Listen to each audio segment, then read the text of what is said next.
Day 1, Opening Hour. The dome seals with a sound like thunder rolling underground. 15 contestants stand on their launch plates around the central field, all facing the cornucopia, a brutal metal mouth spilling weapons, packs, water skins, and bright flashes of possibility. Then the horn screams. Caleb Rourke moves first like he has already chosen who deserves to live. He barrels through 2 contestants angling for the same pile and snatches a hand axe, swinging it in a low warning arc. Nobody tests him yet. Caleb smiles anyway and backs toward the edge of the field with the axe resting against his thigh. Marcus Bell sprints straight through the chaos instead of into it. He grabs a small pack, shoulder checks a crate open, and finds a dagger tucked beneath rope and dried fruit. When Jonah stumbles near him, frozen in the grass, Marcus shouts, "Move," and drags him away from the cornucopia before someone can cut him down.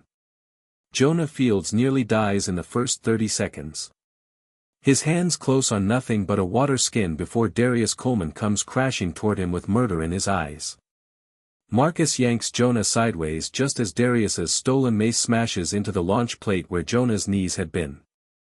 The clang rings across the field like a death bell. Darius Coleman does not chase them far. He turns on the nearest slower target instead, Evan Sato, who has a slingshot half pulled from a supply tarp. Evan jerks backward, the strap catching around his wrist. Darius swings the mace. Evan twists under it, skinning his forearm on metal, and tears free with the slingshot clutched tight. He flees toward the dense forest, bleeding but alive. Wyatt Keane never runs for the biggest prize. He waits 3 beats, watches hands grab steel, then slips in low and takes a bow and arrows from beneath a corpse-still crate. He puts distance between himself and everyone else immediately, his face empty, already measuring trails in the trampled grass. Lena Ortiz and Nolan Pierce collide over a spear. Nolan gets both hands around the shaft first. Lena gets one hand around Nolan's throat. They slam into the ground, kicking and clawing. Nolan drives an elbow into her jaw hard enough to split her lip. Lena answers by raking his face and nearly gouging his eye. The spear rolls loose. Nolan scrambles up with it, breathing hard. Lena lets him take it, then cuts away with a small pack and a look that promises this is not finished. Malik Voss grabs a sword from the outer edge of the cornucopia and immediately uses the flat of it to shove Bree Kell away from an incoming strike. Bree had been reaching for the same pack as Grace Holloway, who already has a poison blow dart tube hidden in her palm. Grace's eyes flick from Bree to Malik, calculating, then she retreats before the sword can become a problem. Bree Kell does not thank Malik at first. She is too busy shaking, clutching a coil of wire and an empty canteen. Malik points toward the cliff line and says, "Run or die here." Bree runs. Malik follows, not close enough to be called an ally yet, but close enough that neither is alone. Hannah Whitlock drops to her knees near the cornucopia, not for a weapon but for a medkit half buried under canvas. Tasha Reed sees it at the same time. Their hands meet over the red case. For one awful second, both women brace for violence. Then an arrow skips off the metal beside them. Hannah gasps. Tasha shoves the medkit into Hannah's chest and says, "Carry it, then. Stay near me." They flee together into the forest. Tasha Reed leaves with no weapon, but she leaves with Hannah, and that may matter more. She keeps one hand pressed to Hannah's back as they duck behind the first wall of trees, using trunks and brush to break sightlines from the field. Hannah keeps whispering that she can help people. Tasha says, "Not everyone." Isaiah Cross goes for the cornucopia late, after the first wave has broken. He finds a mace half hidden beneath spilled grain, but Owen Park steps into his path with a katana drawn clean from its sheath. The 2 young men stare at each other across 10 feet of grass. Isaiah lifts the mace. Owen's grip tightens. Neither attacks. Not yet. Isaiah backs away first, jaw clenched, taking the mace with him toward the log cabin. Owen Park watches Isaiah go, then turns just in time to see Grace Holloway aiming the blow dart at him. Owen moves without thinking. The dart hisses past his cheek and disappears into the grass. Grace curses softly, the weapon is spent. Owen lunges, katana flashing, but Grace dives behind a supply crate and rolls away with a dagger she finds under the tarp. She escapes with a shallow cut across her upper arm, her face blank with rage. Grace Holloway bleeds without panic. She tears fabric from her sleeve, binds the wound with practiced fingers, and vanishes toward the cave. The failed dart lies somewhere in the grass behind her, useless now. She does not look back. Nolan Pierce, wounded across the face but armed with the spear, reaches the stream below the cliff.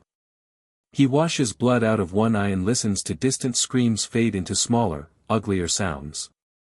He has no allies. He seems comfortable that way.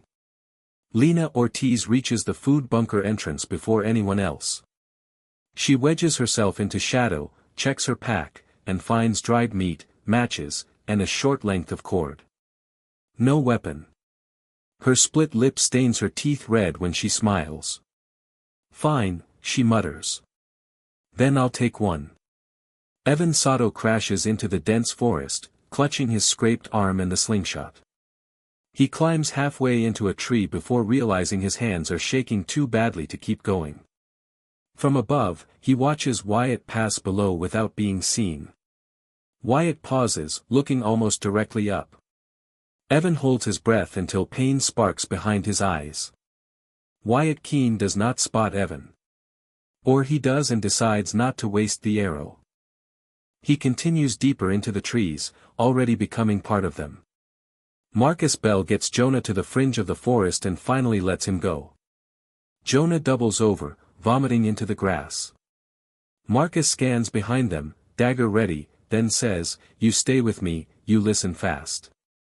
Jonah nods so hard he almost falls.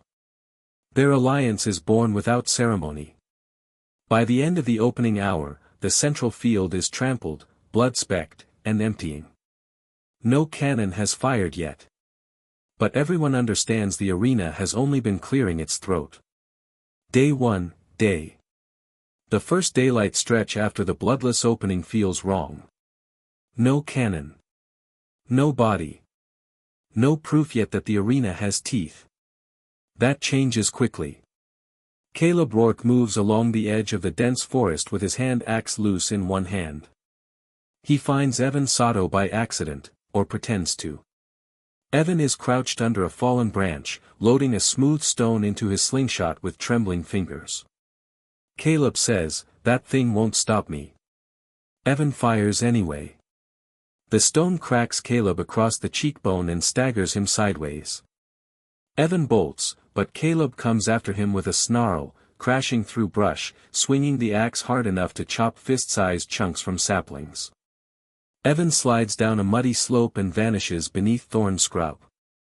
Caleb stops at the top, blood running from his cheek, breathing like a bull. He does not catch Evan. But now Caleb knows Evan can hurt him. Evan Sato crawls until his elbows are raw, then hides beneath roots near the stream. His scraped forearm has swollen and darkened, and Caleb's blood is still on one of his stones. He laughs once, thin and terrified, before clamping both hands over his mouth.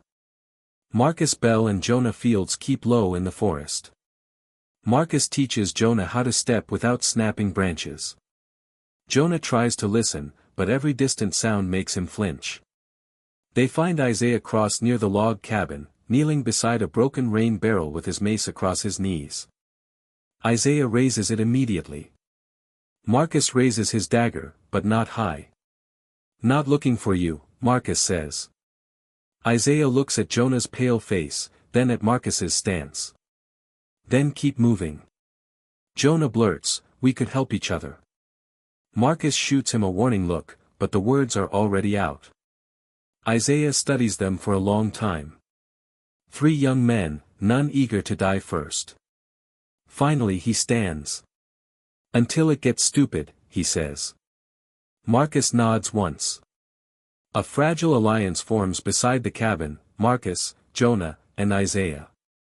Darius Coleman stalks the central field after most others have fled it, overturning crates with his mace. He finds no second weapon, only scraps and a coil of rope. Then he sees movement near the cornucopia's far side. Owen Park has returned for supplies, katana angled low, quiet as a kitchen knife leaving a drawer. Darius grins. Pretty sword. Owen does not answer. Darius charges. The clash is brutal and fast. Darius swings the mace in heavy arcs meant to shatter bone. Owen gives ground, his katana flashing in clean silver cuts that open Darius's forearm and nick his ribs. But Darius absorbs pain like it is weather. He catches Owen's shoulder with the mace and knocks him hard against the cornucopia wall. Owen drops to one knee. Darius lifts the mace for the skull. Owen rolls inside the swing and drives the katana up under Darius's ribs. For a moment, Darius looks merely offended. Then blood pours over Owen's hands. Darius grabs Owen by the throat with one massive hand and tries to crush down even as his legs buckle. Owen twists the blade free and cuts again, deeper, messier, opening him across the belly. Darius collapses onto the trampled grass, both hands trying and failing to hold himself together. The first cannon fires.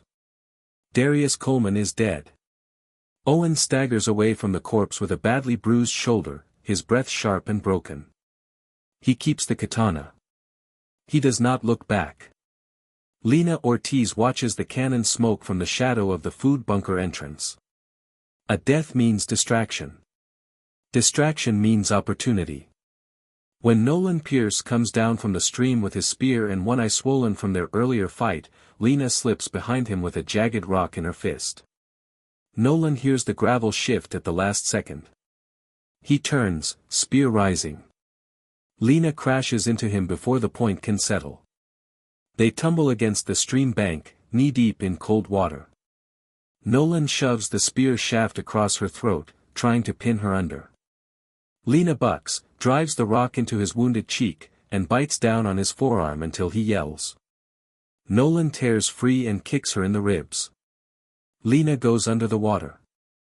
For one terrible second, Nolan thinks she is retreating. Then her hand erupts from the stream, grabs his ankle, and yanks. Nolan falls backward. His head strikes a slick stone with a wet crack. The spear slips from his fingers.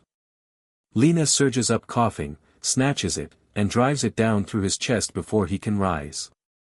The second cannon fires. Nolan Pierce is dead.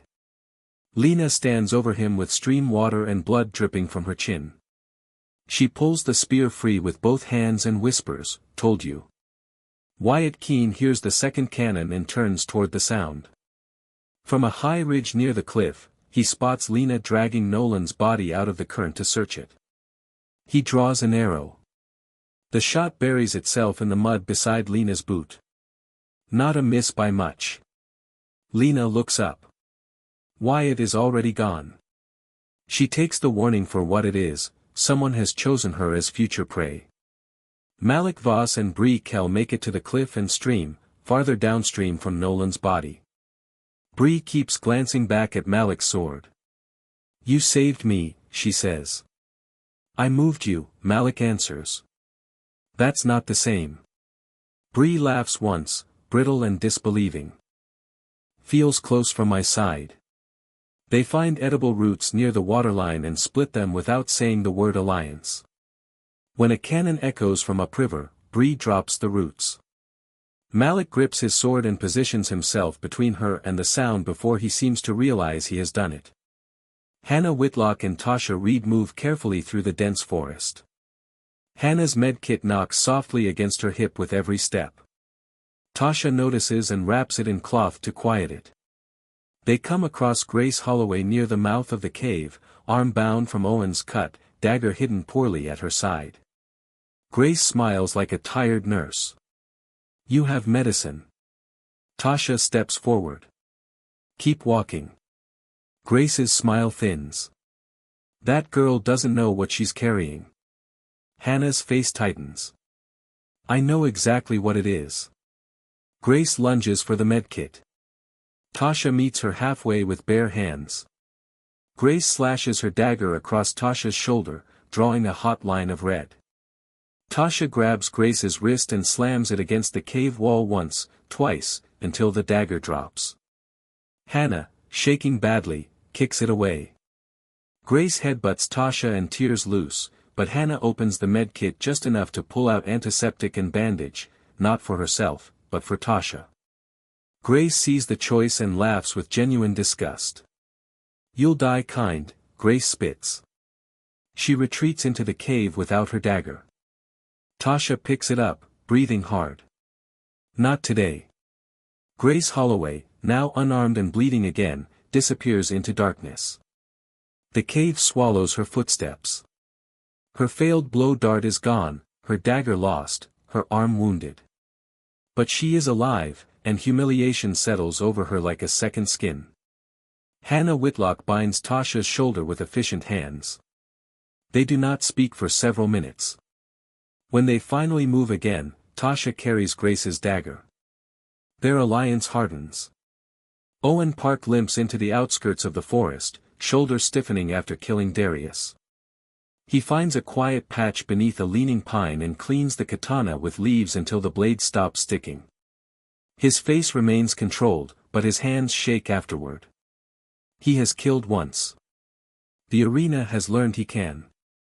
Caleb Rourke, still furious over Evan's escape, finds the log cabin near afternoon and sees three shapes inside through a cracked window: Marcus, Jonah, Isaiah. He considers the odds. For once, Caleb does not attack. Instead, he drags his axe blade slowly down the cabin wall outside, making the wood scream. Inside, Jonah goes white. Isaiah raises the mace. Marcus whispers, "Don't open the door." Caleb laughs from outside and walks away, leaving the sound of his threat behind him like smoke. By late day, two bodies lie cooling, Darius in the trampled central field, Nolan beside the stream. The others move with less innocence now. The arena has begun counting. Day 1, night. The sky inside the dome darkens too smoothly, as if the arena itself is lowering a lid. Then the anthem begins. Two faces burn across the night: Darius Coleman of Illinois, Nolan Pierce of Maine. The cannons had already told the living, but the portraits make it real. Owen Park watches Darius's face fade from the branches above him. His shoulder has stiffened badly where the mace caught him, and every breath pulls pain across his ribs. He presses his back to a tree, katana across his lap, and whispers, "You came at me." It does not sound like forgiveness. It sounds like an argument he is losing. Far away, Lena Ortiz sees Nolan's portrait and feels nothing at first. Then she looks down at the spear beside her, still stained dark near the head, and wipes it clean with wet grass. She has taken shelter near the food bunker, but not inside it. She does not trust enclosed spaces with only one way out. A branch snaps. Lena turns with the spear raised. Nothing moves. But somewhere uphill, Wyatt Keene is watching. He does not shoot. Not at night, not with her alert and armed. He simply memorizes how she reacts, how fast her hands move, how she favors one side where Nolan kicked her ribs. Lena backs into shadow and smiles toward the dark. "Come closer," she whispers. Wyatt does not. Marcus Bell, Jonah Fields, and Isaiah Cross barricade the log cabin door with a broken table and a rusted stove frame. It will not stop a determined attacker, but it will make noise, and tonight noise may be worth more than strength. Jonah sits in the corner with his knees hugged to his chest. 2 people died today. Isaiah, crouched near the window with his mace, says, "Only 2. Marcus looks at him sharply. Isaiah does not apologize. "I'm saying tomorrow's worse."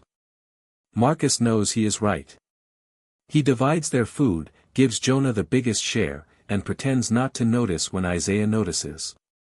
For now, the 3 stay together. Not friends. Not yet. But when something scratches along the cabin wall after midnight, all 3 raise their weapons in the same direction. Outside, Caleb Rourke grins in the darkness. He has returned to the cabin, not to break in, but to poison their rest. His cheek is swollen from Evan's slingshot stone, purple under one eye. He drags the head of his hand axe gently across the boards again, slow enough to make it sound almost like fingernails. Inside, Jonah starts shaking. Marcus whispers, "He wants us scared." Isaiah whispers back, "It's working." Caleb leaves before dawn, satisfied.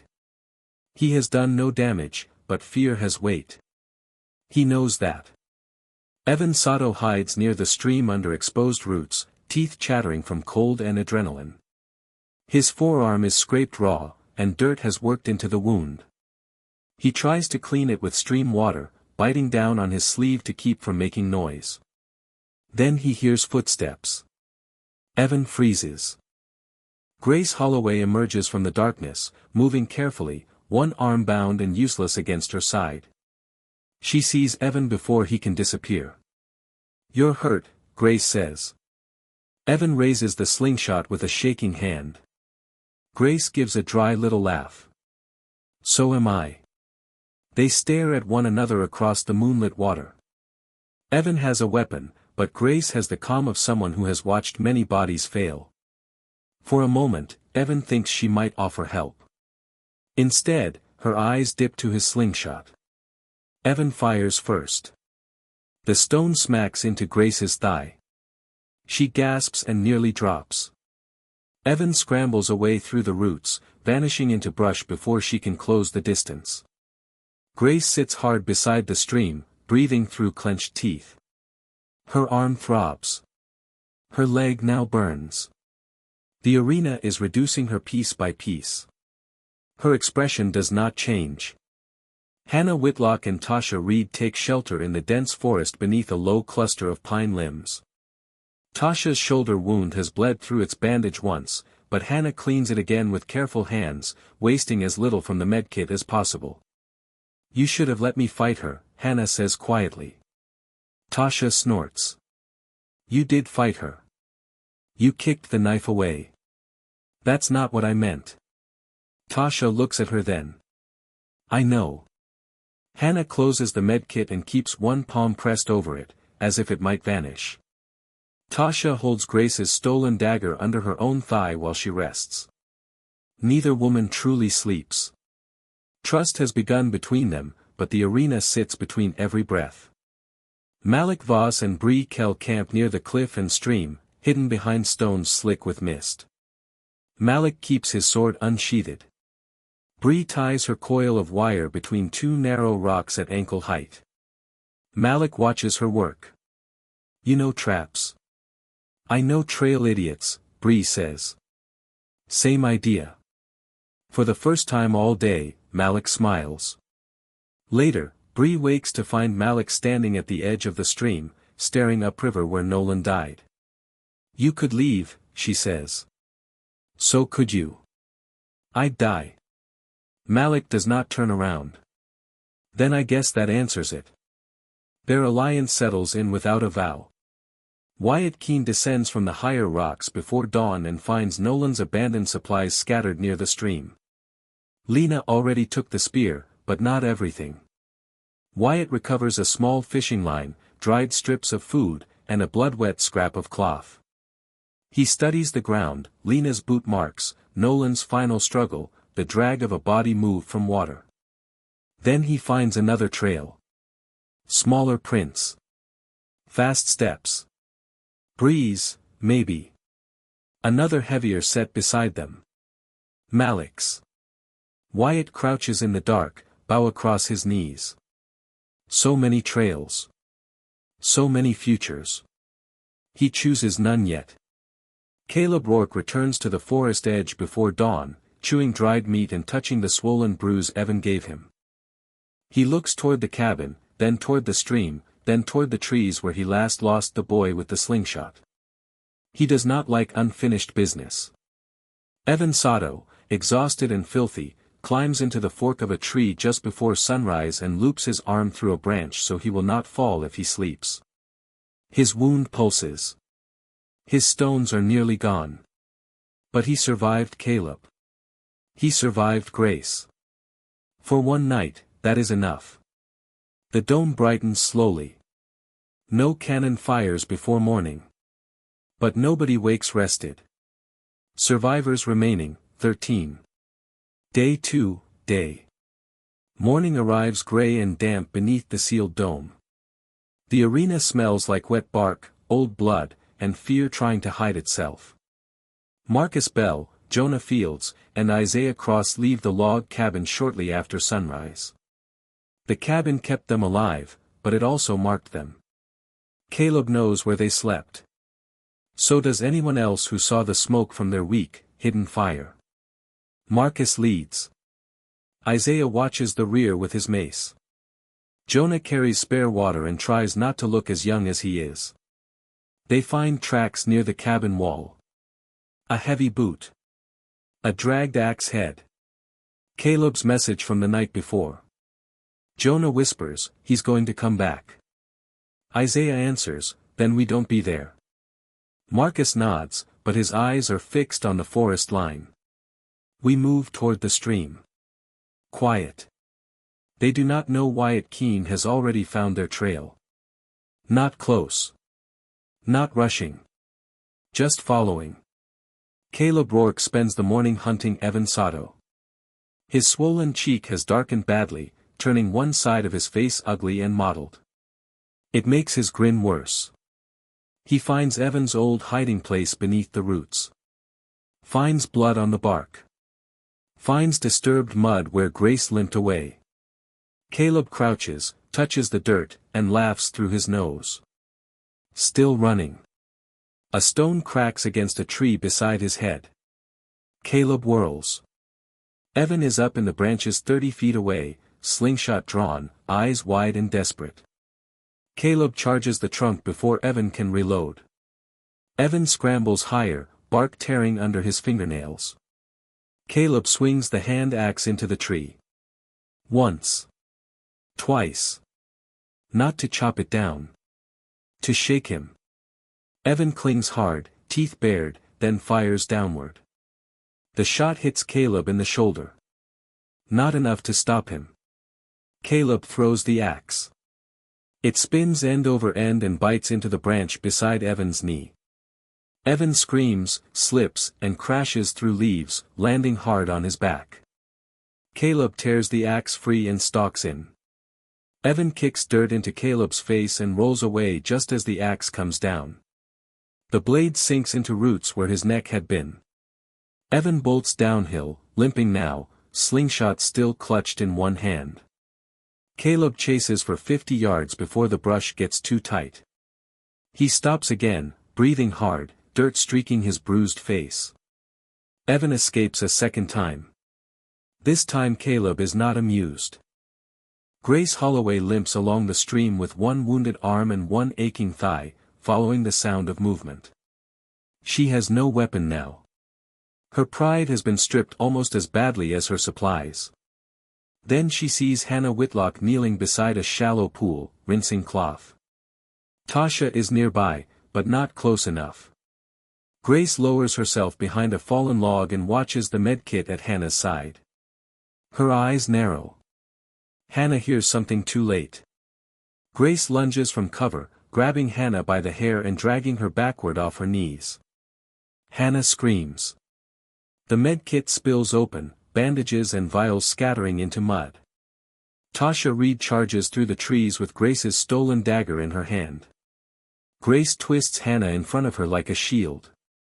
Drop it, Grace hisses. Tasha stops. Hannah's fingers close around a small glass vial from the medkit. She smashes it backward into Grace's face. Grace shrieks as antiseptic burns into her eyes. Tasha moves instantly. She drives her shoulder into both women, knocking Hannah free, then slashes Grace across the side. Grace staggers, half blind, clawing at the air. Tasha should finish it. She hesitates. Only for a breath. Grace uses that breath.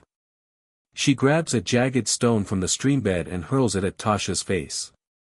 It catches her above the brow, splitting skin. Blood pours down Tasha's eye.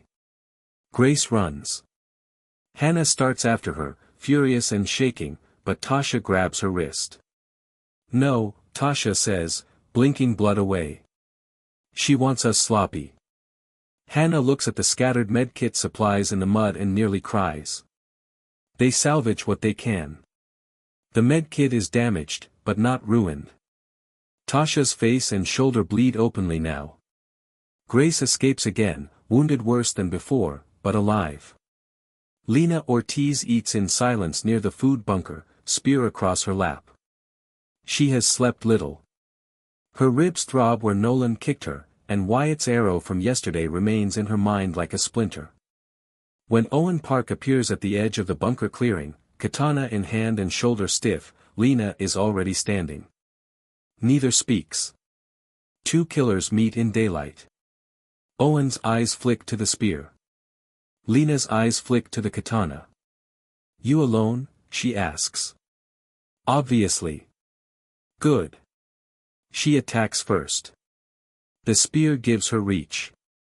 Owen has to retreat, katana turning aside the thrusts with sharp metallic snaps.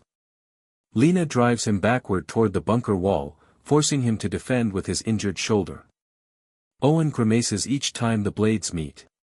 Then he changes rhythm. He steps inside the spear's reach, takes a shallow cut across his hip, and slashes at Lena's hands. She jerks back, but blood opens across her knuckles. The spear almost drops. Lena responds by smashing the butt of the spear into Owen's wounded shoulder. Owen gasps and stumbles. Lena drives the spear point toward his chest. Owen twists at the last instant.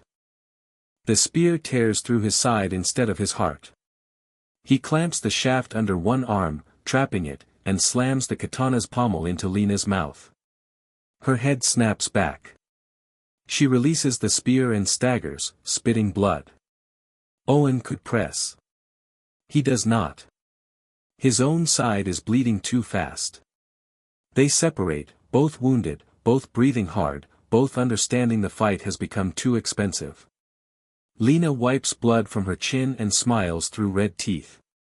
Next time. Owen backs away with the katana low.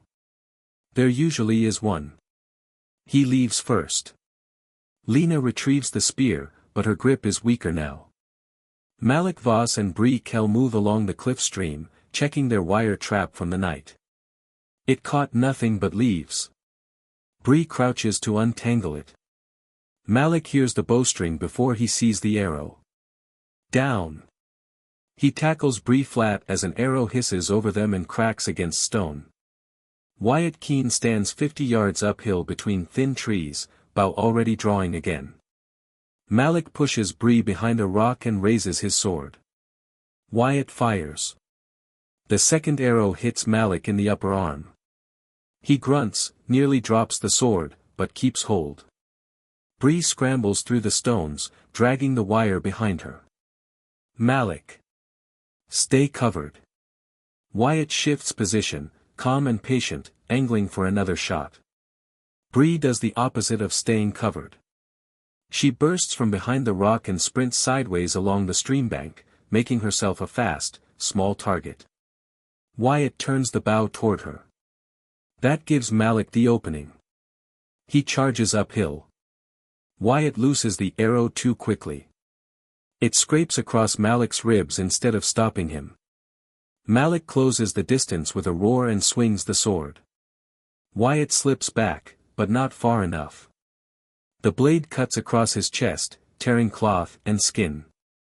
Wyatt kicks Malik in the knee and retreats into the trees, bow still in hand, bleeding but controlled. Malik tries to follow. Bree grabs his belt and yanks him back. No. He wants distance. Malik stops, chest heaving, sword dripping. Wyatt vanishes into the forest. Bree's hands are shaking so badly she can barely tie a bandage around Malik's arm. Malik looks at her and says, "Next time I say stay covered. You'd be dead if I did."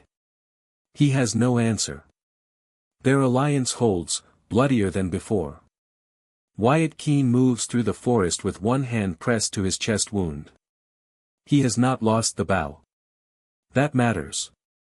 He has learned Malik is dangerous up close. That matters more.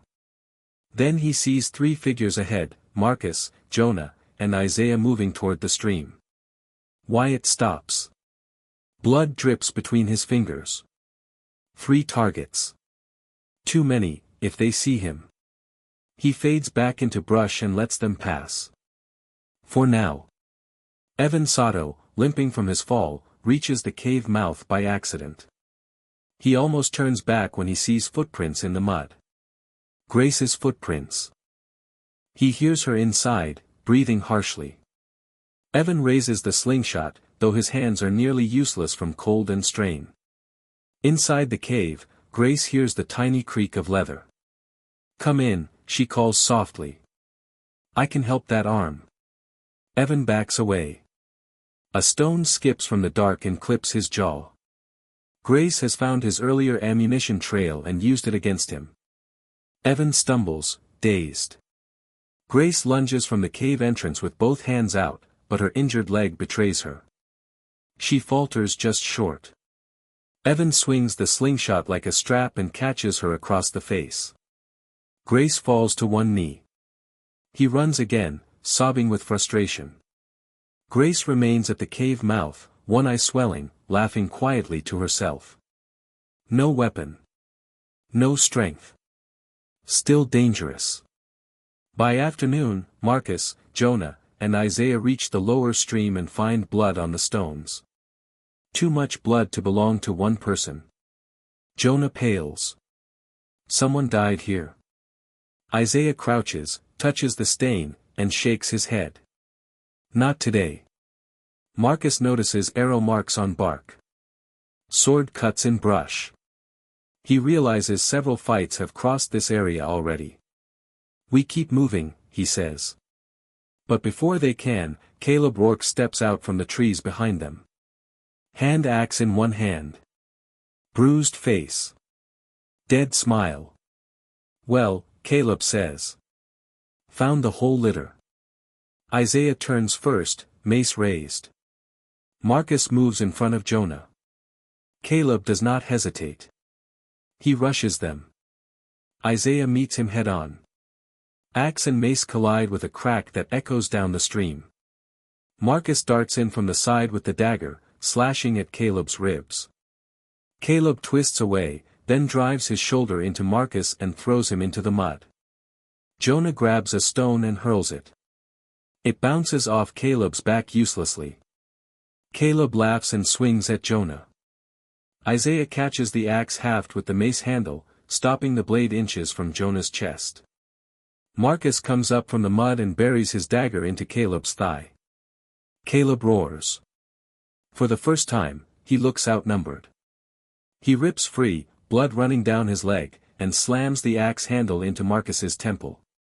Marcus drops to one knee, stunned. Caleb turns the blade toward him. Isaiah charges and tackles Caleb into the stream. They crash into the water, thrashing. Caleb's axe disappears beneath the current for a second. Isaiah grabs his wrist. Caleb drives his forehead into Isaiah's nose. Blood bursts over Isaiah's mouth.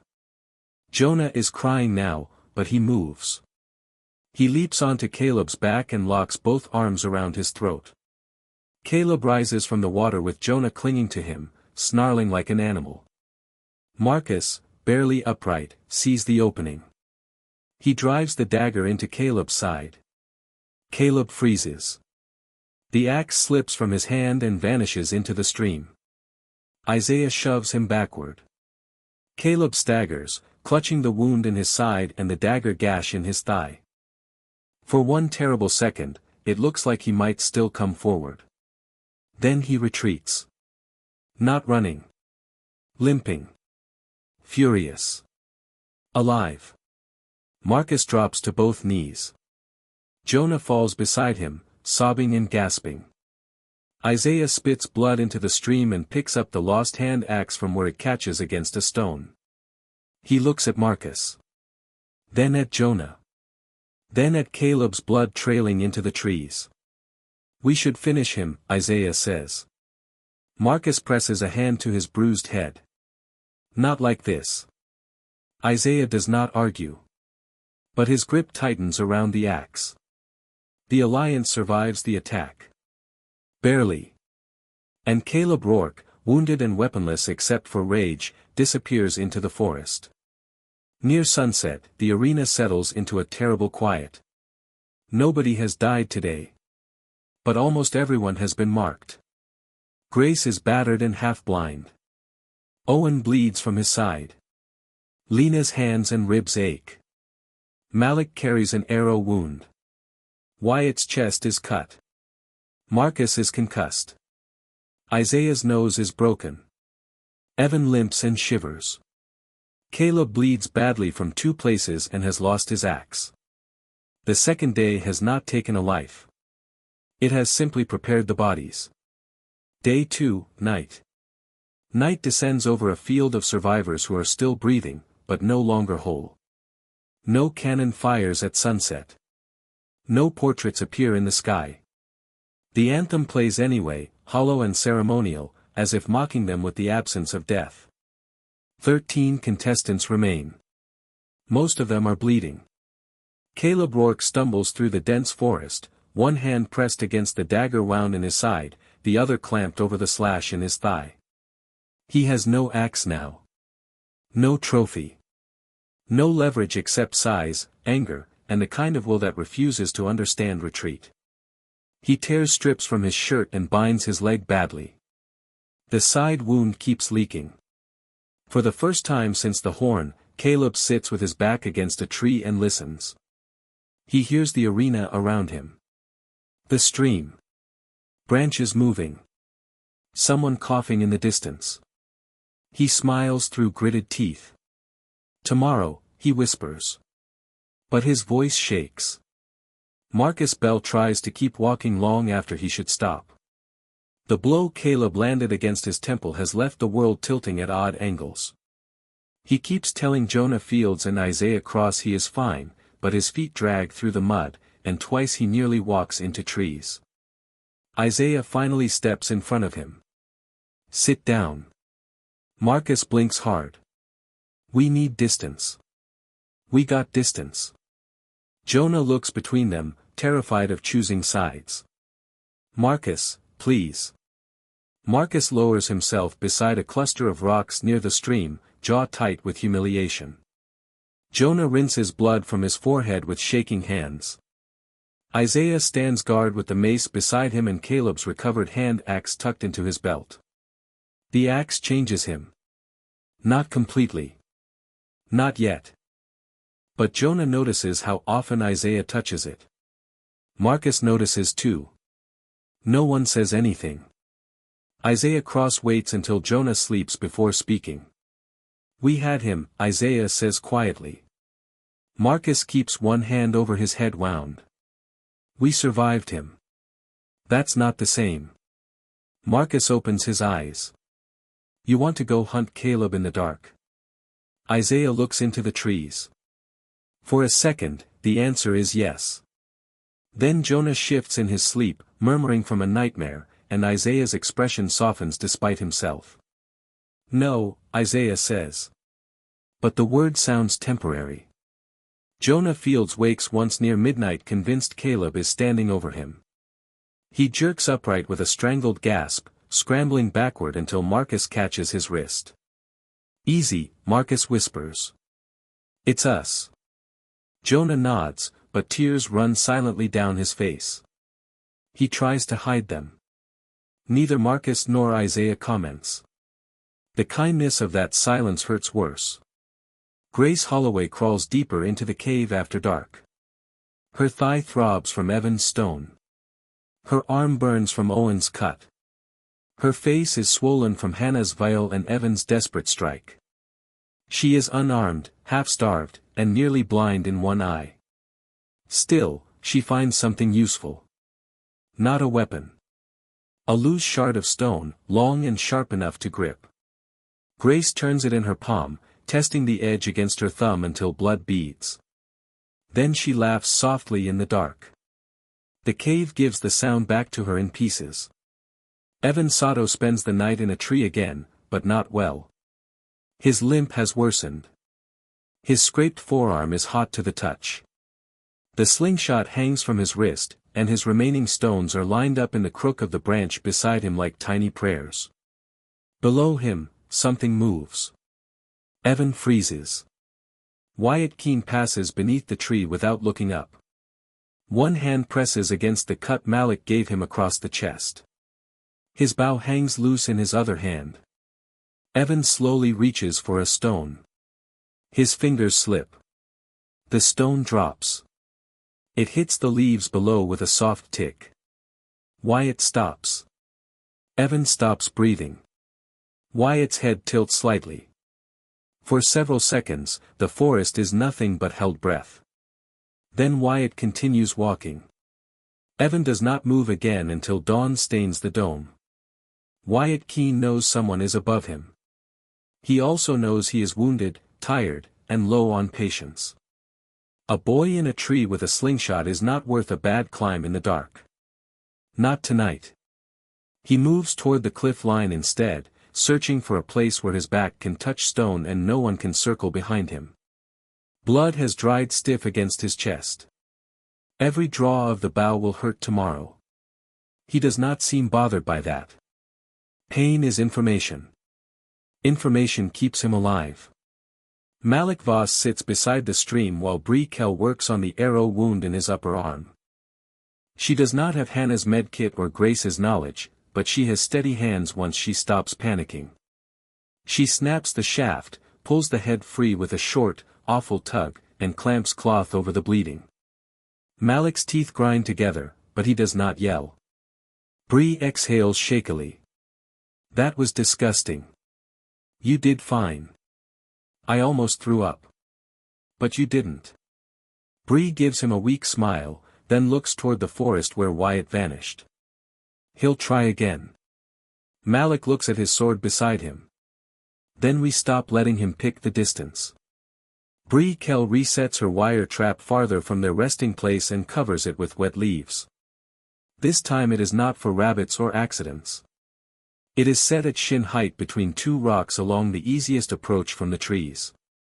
She stares at it for a long moment. Then she whispers, "I'm sorry," though no one has stepped into it yet. Malik hears her but pretends he does not. Hannah Whitlock cleans Tasha's brow wound by moonlight. The med kit is damaged now. Mud has ruined some bandages, and one veil is gone, smashed into Grace's face. The full healing power it carried is no longer perfect, but enough remains to matter if used decisively. Tasha Reed keeps insisting Hannah save it. Hannah keeps ignoring her. You're bleeding from 3 places, Hannah says. 2.5. That isn't a medical category. Tasha laughs once, then winces from her shoulder. Hannah's hands pause. You could have killed Grace today, she says. Tasha's face hardens. I know. She'll come back. I know that too. Hannah wraps the final bandage tighter than necessary. Then next time, I might not stop. Tasha looks at her for a long time. The arena has begun teaching Hannah things she never wanted to learn. Lena Ortiz shelters near the food bunker entrance, spear across her knees, knuckles wrapped in torn cloth. Owen's katana cut has made her grip stiff. Her ribs ache every time she breathes deeply. She hears someone approaching long before she sees him. Owen Park steps into view beneath the weak artificial moonlight, one hand pressed to the spear wound in his side. Lena raises the spear. Owen raises his katana, but not high. Not here to finish it, he says. Lena's eyes narrow. That's usually what people say before trying. Owen tosses a small cloth packet onto the ground between them. Dried fruit. Not much. I need water access, he says. You have food bunker access. Temporary trade. Lena stares at the packet. You think I won't kill you while you drink? I think you're hurt enough to prefer tomorrow. For a long moment, the only sound is the stream somewhere distant and the hum of the dome overhead. Then Lena lowers the spear point by an inch. Drink fast, she says. It is not an alliance. Not trust. Not mercy. But for 10 minutes, two people who tried to gut each other earlier share the same patch of darkness without finishing the job. The arena hates that. Owen Park drinks from a shallow runoff channel near the bunker and washes the wound in his side as best he can. It is not deep enough to kill him tonight, but deep enough to slow him. Lena watches every movement. You killed the big one, she says. Darius. You remember names? Owen glances at her. I'm trying to. Lena gives a small, bloody smile. That'll get heavy. Owen says nothing. When he leaves, he takes his katana and nothing else. Lena lets him go. But she remembers which direction he limps. Near midnight, Grace Holloway emerges from the cave. The shard of stone is wrapped in cloth to make a crude handle. Her movements are uneven, but her eyes have sharpened with hunger and humiliation. She follows faint tracks through the darkness. Not Hannah's. Not Tasha's. Smaller. Erratic. Limping. Evan's. Evan never sees her climb. Grace is not strong anymore, but she is patient. She reaches the lower branches of his tree with one working arm, teeth clenched against every jolt of pain. Evan wakes only when bark crumbles beneath her foot. His eyes snap open. Grace is below him, a pale, ruined shape rising out of the dark. Evan grabs the slingshot. Grace lunges upward and catches his ankle. Evan kicks her in the face. She nearly falls, blood breaking fresh from her mouth, but her fingers lock around him with surgical certainty. She drives the stone shard into his calf. Evan screams. He fires point blank. The stone hits Grace above the eye. Her head snaps back. For a moment, her grip loosens. Evan tears free, but his wounded leg slips beneath him. He falls from the branch, crashing through limbs before hitting the ground hard enough to knock the air from his lungs. Grace drops after him badly, landing on her side with a cry.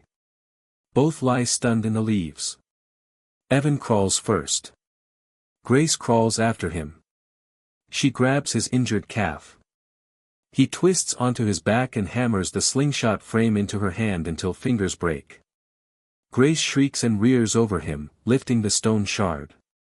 Evan jams his last smooth stone into the sling, pulls with everything he has left, and releases from barely 3 feet away. The stone punches into Grace's throat. She freezes. The shard slips from her hand. Grace tries to breathe and cannot. She clutches her neck, eyes wide with furious disbelief, as if the arena has made an administrative mistake. Evan scrambles backward, sobbing, dragging his bleeding leg through the leaves. Grace Holloway collapses onto her side. Her heels scrape once against the dirt. Then stop. The cannon fires. Grace Holloway is dead. The sound rolls across the dome. Hannah Whitlock bolts upright at the cannon, medkit clutched to her chest.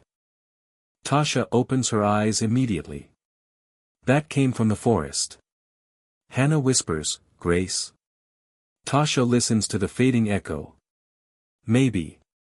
Hannah should feel relief. Instead, she feels sick. Caleb Rourke hears the cannon and smiles in the dark. Someone else has bled out before him. Good. Wyatt Keane hears it from the cliff rocks and adjusts his grip on the bow. The arena is thinning again. Good. Marcus, Isaiah, and Jonah all wake at the cannon. Jonah whispers, Who? No one answers. Because every answer is both hope and threat. Evan Sato drags himself beneath a fallen tree before anyone can find him. Blood runs from his calf. His forearm burns with infection. His back screams from the fall. But Grace is dead behind him. His slingshot is cracked. His stones are gone. He covers his mouth with both hands and cries without sound until morning. Dawn begins to pale the dome. One portrait waits for the next night. For now, the arena lets the survivors imagine who it belongs to. Day 3, day. Morning comes with a cannon still ringing in everyone's memory. No one knows whose face will appear tonight. Everyone moves as if it might be someone they failed to kill. Evan Sato does not make it far. His calf is split deep from Grace's stone shard, his forearm is hot and swollen, and the fall from the tree has turned his ribs into a cage of knives. He crawls beneath a fallen log and tries to stand 3 times. On the 4th, he vomits from pain. His slingshot is cracked down the frame. No stones remain lined in his pocket. No clever trick waits in his hand. When Caleb Rourke finds him, Evan is sitting against the log, gray-faced, breathing through clenched teeth. Caleb looks worse than before, thigh soaked through its bandage, side wound dark and ugly, one cheek still purple from Evan's first shot. But he is standing. And Evan is not. Caleb says nothing at first. Evan grips the broken slingshot anyway. Caleb laughs softly. Still got bite? Evan swings when Caleb steps close. The broken frame cuts Caleb's hand. Caleb snarls, grabs Evan by the front of his shirt, and slams him back against the log. Evan tries to kick with his good leg.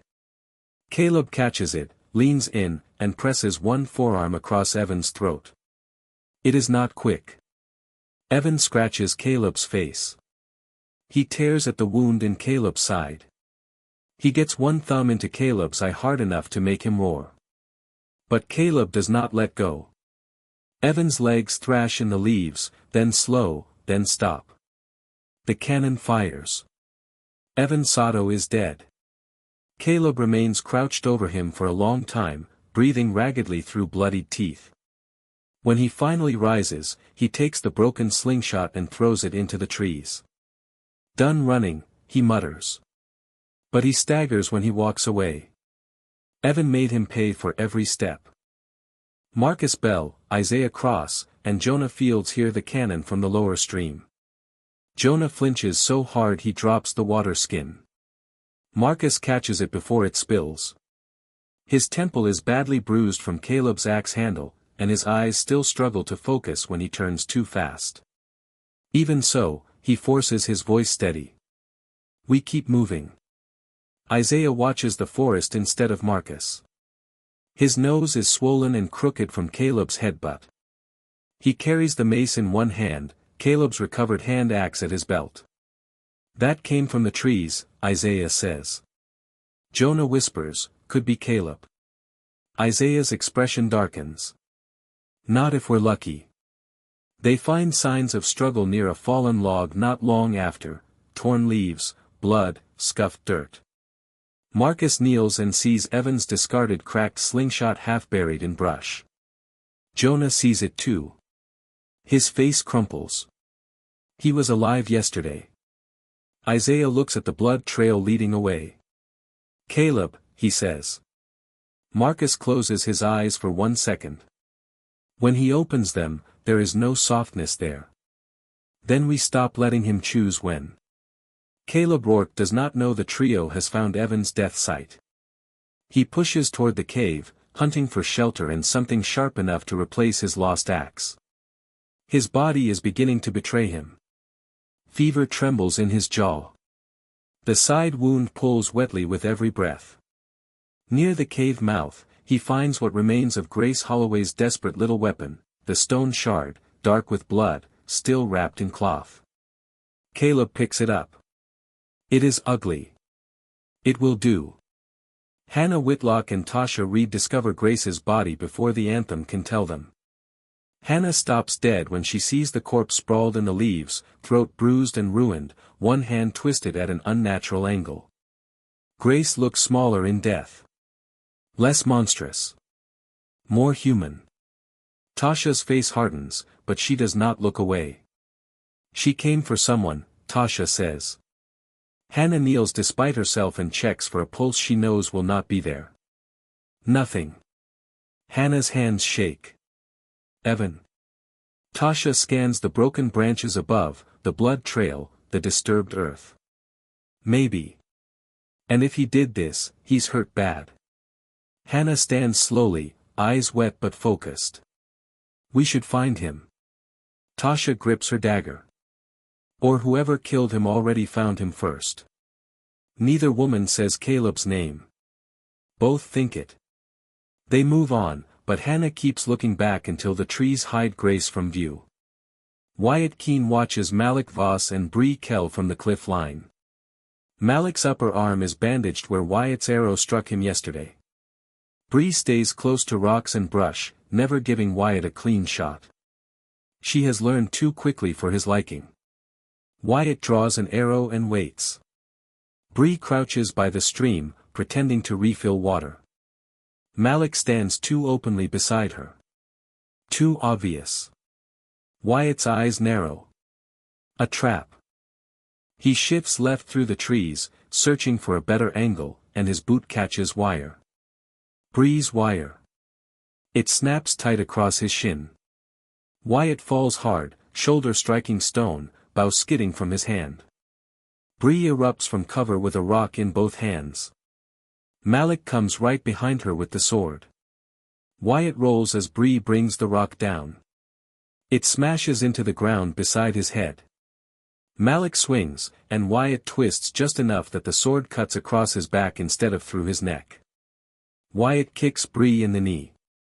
She cries out and drops.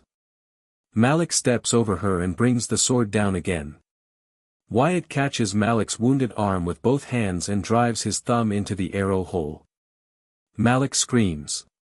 Wyatt rips free, snatches his bow, and slams the hardwood into Bree's face as she tries to rise. Blood bursts from her nose. She falls back into the mud. Malik, half blinded by pain, lunges. Wyatt draws a short knife from his belt, small, overlooked, taken from his hunting kit at the cornucopia, and drives it into Malik's ribs. Malik freezes. Bree screams his name. Wyatt yanks the blade sideways. Malik swings the sword one last time, wild and desperate. It cuts Wyatt across the shoulder, deep enough to spray blood down his arm. Then Malik drops to his knees. Bree crawls toward him. Wyatt raises the knife again. Malik uses the last of his strength to shove Bree backward, away from Wyatt. Run, he chokes. Bree does not. Wyatt moves to finish her. Malik grabs Wyatt's ankle. That delay is enough. Bree snatches Malik's fallen sword with both hands and slashes upward. The blade bites across Wyatt's thigh. Wyatt stumbles back with a hiss, suddenly bleeding from too many places. He chooses survival. He retreats into the trees, bow in one hand, knife in the other, leaving a red trail behind him. Bree drops the sword and catches Malik as he collapses sideways. His blood spreads through her fingers too fast. No, no, no, stay with me, she says. Malik tries to speak. Only blood comes. The cannon fires. Malik Voss is dead. Bree holds him until the sound fades. Then she takes his sword. Her face changes while she cries. Something young burns away. Wyatt Keane limps uphill, jaw clenched, thigh opened by Bree's desperate cut, back and shoulder bleeding from Malik's blade. He still has the bow. He still has the small knife. But he has lost the easy arrogance of distance. Bree wounded him. Malik nearly killed him. The next time Wyatt hunts, he will not underestimate grief. Lena Ortiz hears the cannon from the food bunker and immediately shuts the outer door halfway, leaving only a narrow sightline. She has enough food to last, but not enough safety to relax. Then Owen Park appears again. This time he does not come to trade. He comes bleeding from his side, katana low, eyes hollow from pain and hunger. Lena lifts the spear. You're back. Owen glances toward the cannon smoke fading above the forest. Everyone's getting weaker. That's supposed to make me sympathetic? No. He suddenly steps forward. Lena thrusts. Owen bats the spear aside, but his wounded side slows him. Lena pivots and drives the butt of the spear into his ribs. Owen staggers into the bunker wall. She follows with a killing thrust. Owen drops under it and slices across her thigh. Lena cries out, leg buckling. The spear point skitters against metal. Owen rises with the katana ready, but Lena hooks his injured side with the spear shaft and rams him back against the doorframe. The impact forces a strangled gasp from him. For 1 second, they are close enough to see every fear in each other's eyes. Lena headbutts him. Owen reels. Lena drives the spear point into his abdomen. Not clean through, but deep. Owen's katana falls from his hand. He looks down, stunned, then grips the spear shaft as if he can argue with it. Lena twists. The cannon fires. Owen Park is dead. Lena catches him as he falls only because the spear is still in him. She lowers the body slowly, breathing hard, blood streaming down her own thigh. "You were good," she says. It sounds almost angry. She takes his katana and keeps the spear too. Maximum steel. Maximum warning. Bree Kell wanders from the cliff stream with Malik's sword dragging in one hand. Her nose is broken. Her knee aches from Wyatt's kick. Malik's blood coats her forearms almost to the elbows. She reaches the edge of the dense forest and nearly walks straight into Hannah and Tasha. Tasha raises the dagger. Bree raises the sword too late and too clumsily. Hannah sees her face and lowers her hand. "You're hurt." Bree laughs once, but it collapses into a sob. Not the worst part. Tasha looks at the sword. Looks at the blood. "Who?" "Wyatt," Bree says. "He killed Malik." The name lands hard. Tasha's eyes move toward the trees. Hannah steps closer. "I can help your nose." Bree takes one step back. "Why?" Hannah has no good answer. So she gives the only one she has. "Because I still can." Bree lets Hannah splint her nose with shaking hands. Tasha keeps watch the entire time, dagger ready, but she does not threaten Bree again. A temporary alliance forms in grief and necessity, Hannah, Tasha, and Bree. No one calls it trust. Marcus, Isaiah, and Jonah reach the cave by late afternoon, following Caleb's blood. They find Grace's body gone from sight behind trees, Evan's trail behind them, and Caleb's fresh smear across the cave stone. Isaiah grips the mace. "He's in there." Marcus raises the dagger. "Maybe." Jonah's voice cracks. "We don't have to go in." Isaiah looks at him sharply. "Yes, we do." Marcus turns. "Isaiah." "No," Isaiah's voice is low and furious. "He killed Evan. He tried to kill all of us. He comes back every time we let him walk." Marcus knows Isaiah is right. That is what scares him.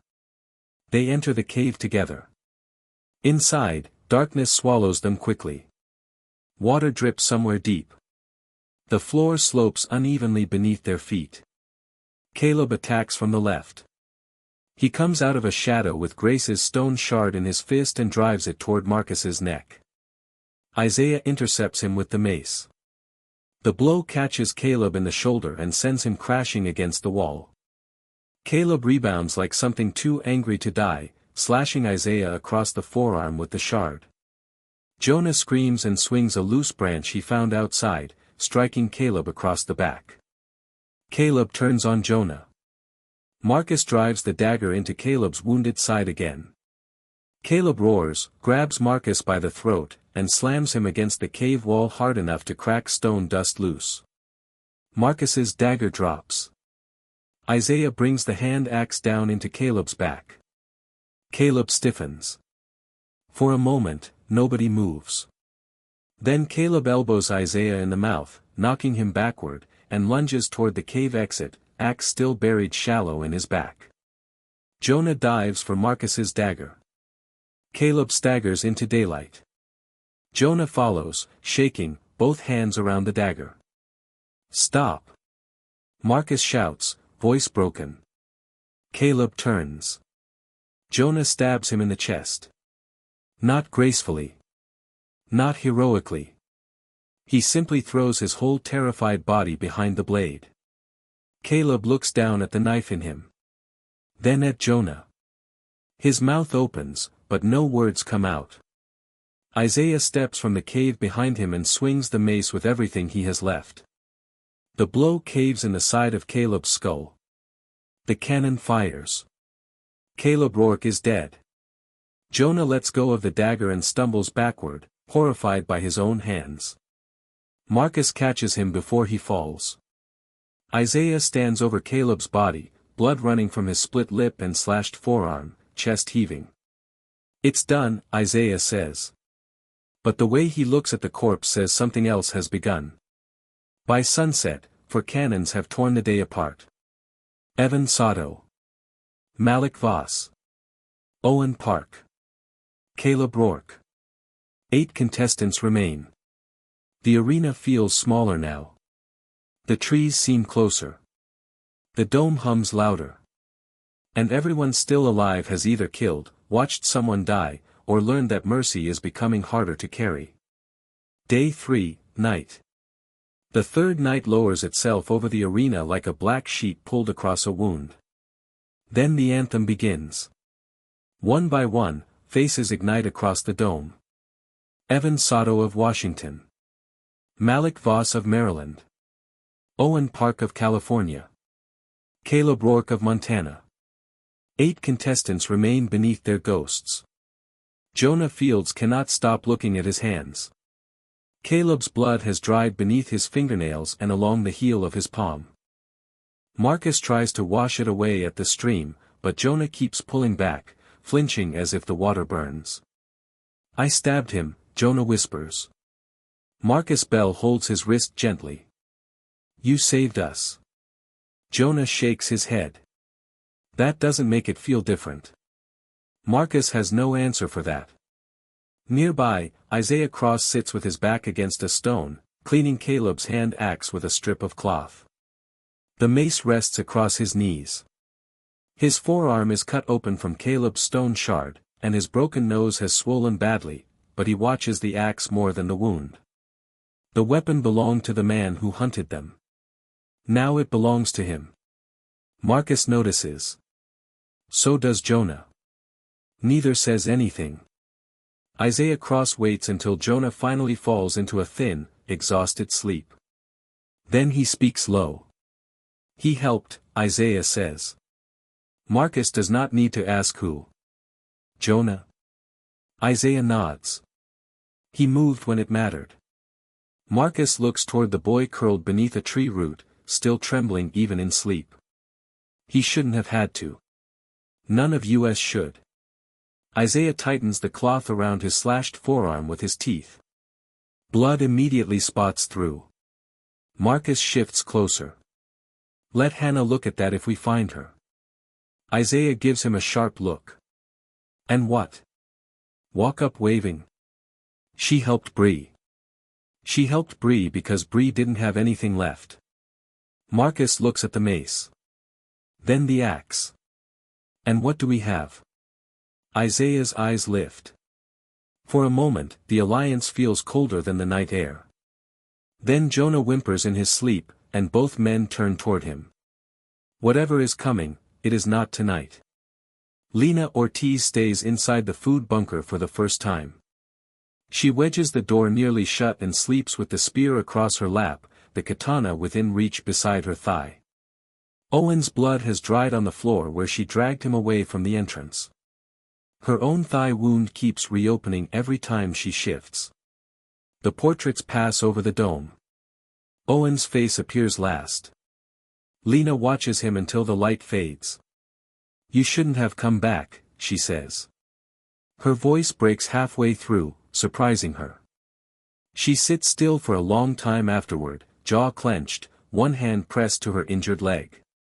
Then she pulls Owen's katana closer. Whatever grief tried to enter her, she locks it out with steel. Wyatt Keane sees Malik's portrait from a shelf of stone near the cliff. He is in bad shape. Bree's sword cut has opened his thigh from hip to knee. Malik's last strike carved into his shoulder. His back is sliced. His chest wound has stiffened. Each breath moves pain through him in layers. But his bow remains dry. His dagger remains sharp. Wyatt breaks off the shaft of a ruined arrow, notching the splintered wood into a crude stake near his resting place. Not a real trap. More of a warning if someone climbs too close in the dark. When Malik's face fades, Wyatt whispers, "You were strong." Then he looks down toward the stream where Bree vanished with Malik's sword. "And you made her stronger." For the first time, Wyatt seems unsettled by something he has created. Bree Kell wakes screaming when Malik's portrait appears. Hannah Whitlock wraps both arms around her from behind and holds on while Bree thrashes. Tasha Reed stands watch a few feet away, dagger in hand, eyes scanning the trees instead of the sky. Bree finally stops fighting. Her broken nose is splinted crookedly. One eye has swollen purple from Wyatt's bow strike.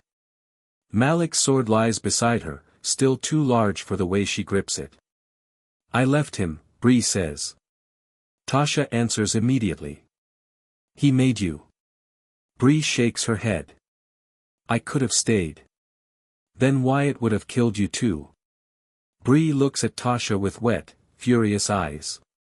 "Maybe he should have tried." Hannah tightens her hold. "Don't say that." Bree stares at the sword. "I'm going to kill him," she whispers. Tasha does not comfort her. She simply says, "Then you need to survive long enough to do it." Hannah Whitlock finally opens the damaged medkit fully. There is still enough inside to make one person whole if used carefully. One full reset. One miracle the arena has not yet taken. Tasha sees the decision forming and steps back. "No." Hannah looks up. "Your shoulder is infected. Your brow keeps bleeding. You need it." So does Bree. Bree gives a bitter laugh. "My face is busted. I can still walk." Tasha points at Hannah. "And you're the only one who knows how to use it." Hannah looks between them, the last of her old self fighting the math of survival. Then she closes the kit. "Not tonight," she says. The med kit remains unused. That choice saves it. It may doom someone later. Tasha Reed takes the first watch. Her shoulder burns where Grace cut her. Her brow wound throbs. Every distant crack in the forest makes her tighten around the dagger. She watches Bree sleep with one hand on Malik's sword. She watches Hannah sleep curled around the medkit. Tasha understands the shape of their group now. Hannah is mercy. Bree is grief. Tasha is the wall between both and the dark. But walls break. Tasha knows that better than anyone.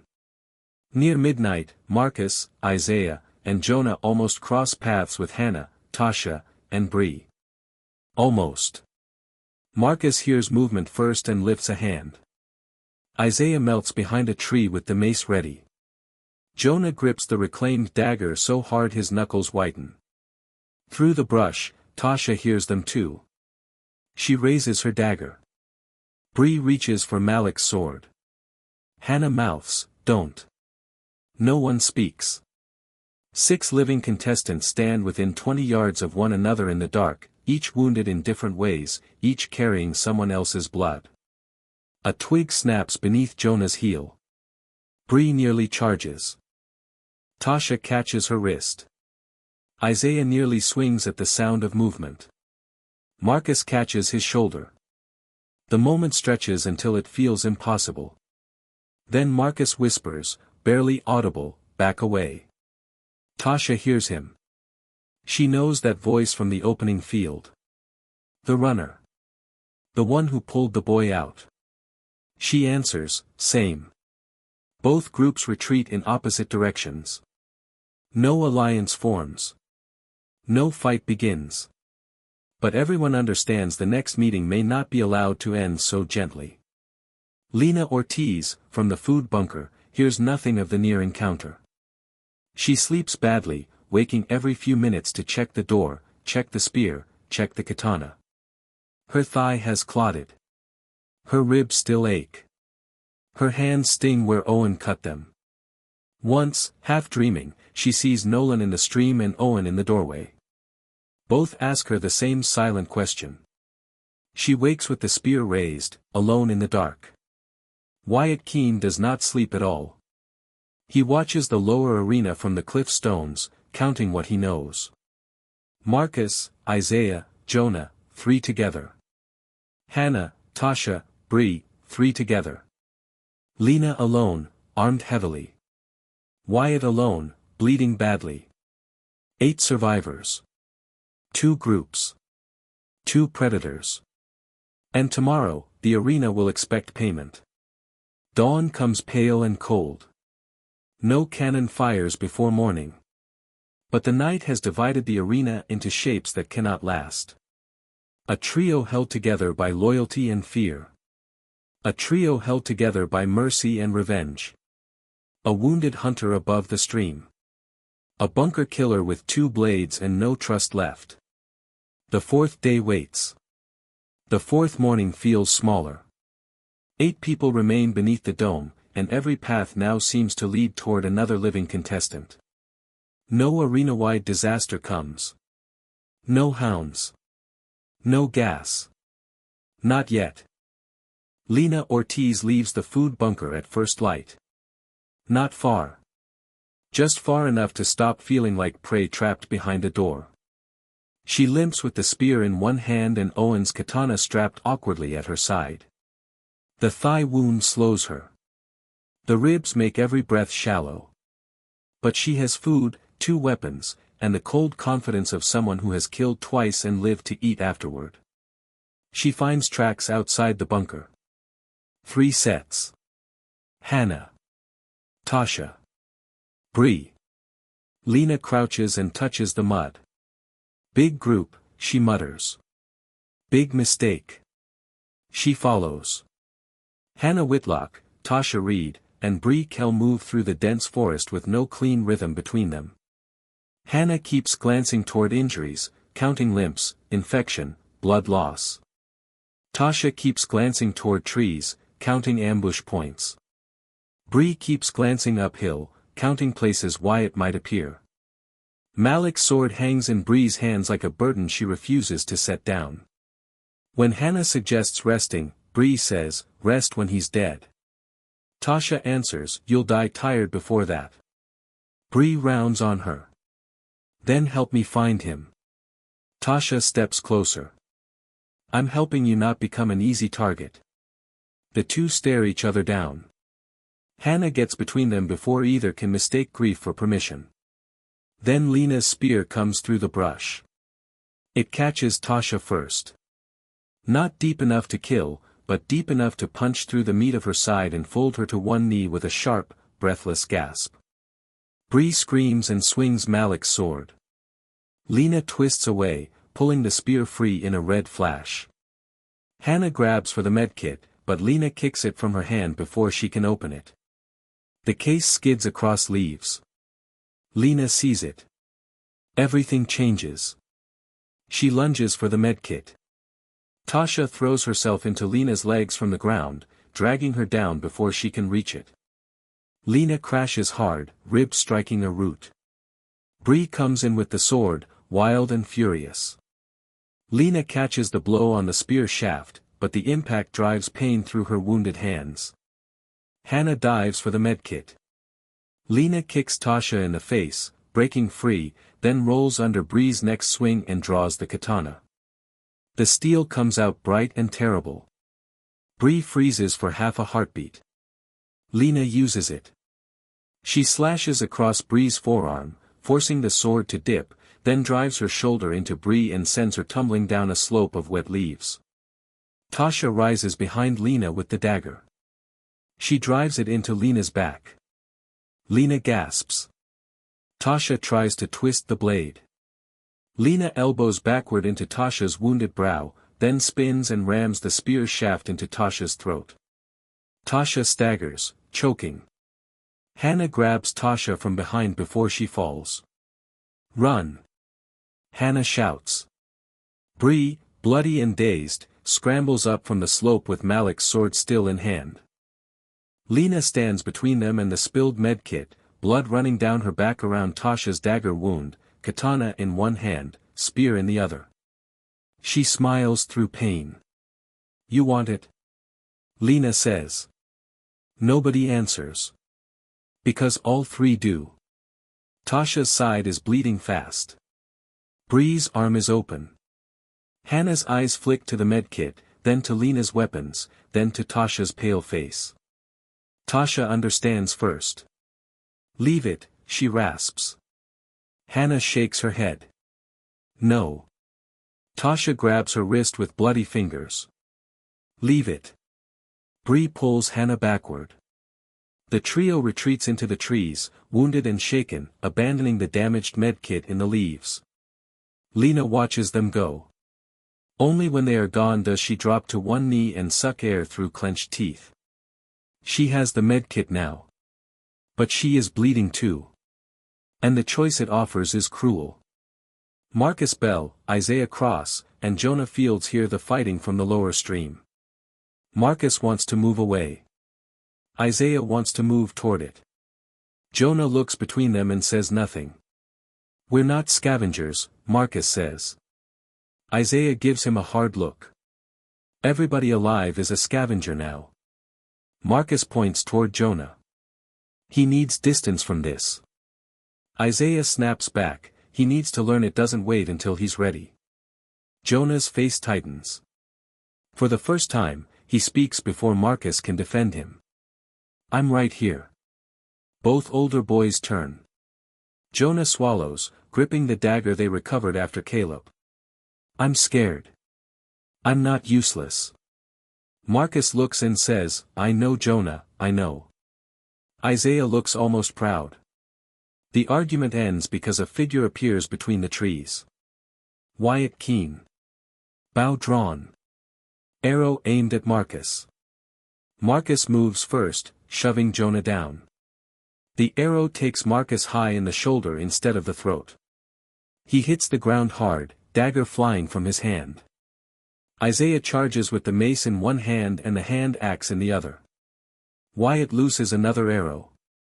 It catches Isaiah in the upper thigh. Isaiah snarls but keeps coming, dragging the shaft with him, refusing to slow. Wyatt retreats, but his own wounded thigh betrays him. Bree's cut from yesterday tears open under the strain. He stumbles. Isaiah reaches him. Mace meets bow. The bow cracks. Wyatt drops it and draws his dagger in the same motion, slashing across Isaiah's ribs. Isaiah answers with the hand axe, burying it shallow in Wyatt's shoulder. Wyatt's face finally changes. Pain breaks through the mask. Jonah sees Marcus bleeding into the mud. Sees Isaiah locked close with Wyatt. Sees the broken bow. He picks up Marcus's dagger and runs. Wyatt shoves Isaiah back and twists away from the next mace swing. Isaiah's mace smashes into a tree trunk instead, lodging for a terrible second. Wyatt lunges for Isaiah's throat. Jonah hits him from the side. Not with skill. With panic. The dagger sinks into Wyatt's lower back. Wyatt turns, eyes suddenly empty and cold. Jonah tries to pull the blade free. It sticks. Wyatt grabs Jonah by the shirt and raises his dagger. Marcus, bleeding and half-stunned, tackles Wyatt's legs. Isaiah tears the mace free and swings. The blow crushes Wyatt's knife hand. The dagger drops. Wyatt staggers, still somehow standing, blood pouring from shoulder, thigh, back, and hand. He looks toward the trees. Escape. Always escape. But Jonah is still holding the dagger in his back. Jonah yanks it free. Wyatt takes one step. Marcus rises behind him and drives his shoulder into Wyatt's knees, dropping him hard. Isaiah lifts the mace over his head. Wyatt looks up at him. No plea. No fear. Only calculation, interrupted at last. The mace comes down. The cannon fires. Wyatt Keane is dead. For a moment, nobody moves. Isaiah stands over Wyatt's body, chest heaving, blood running down his leg around the arrow shaft.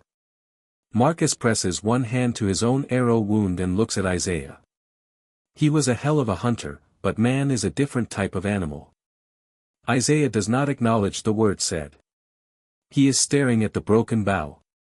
At the dead hunter. At his own hands. Far away, Bree Kell hears the cannon. She stops so suddenly Hannah nearly runs into her. Tasha, barely upright between them, whispers, could be anyone. Bree's eyes turn toward the cliff. No, she says.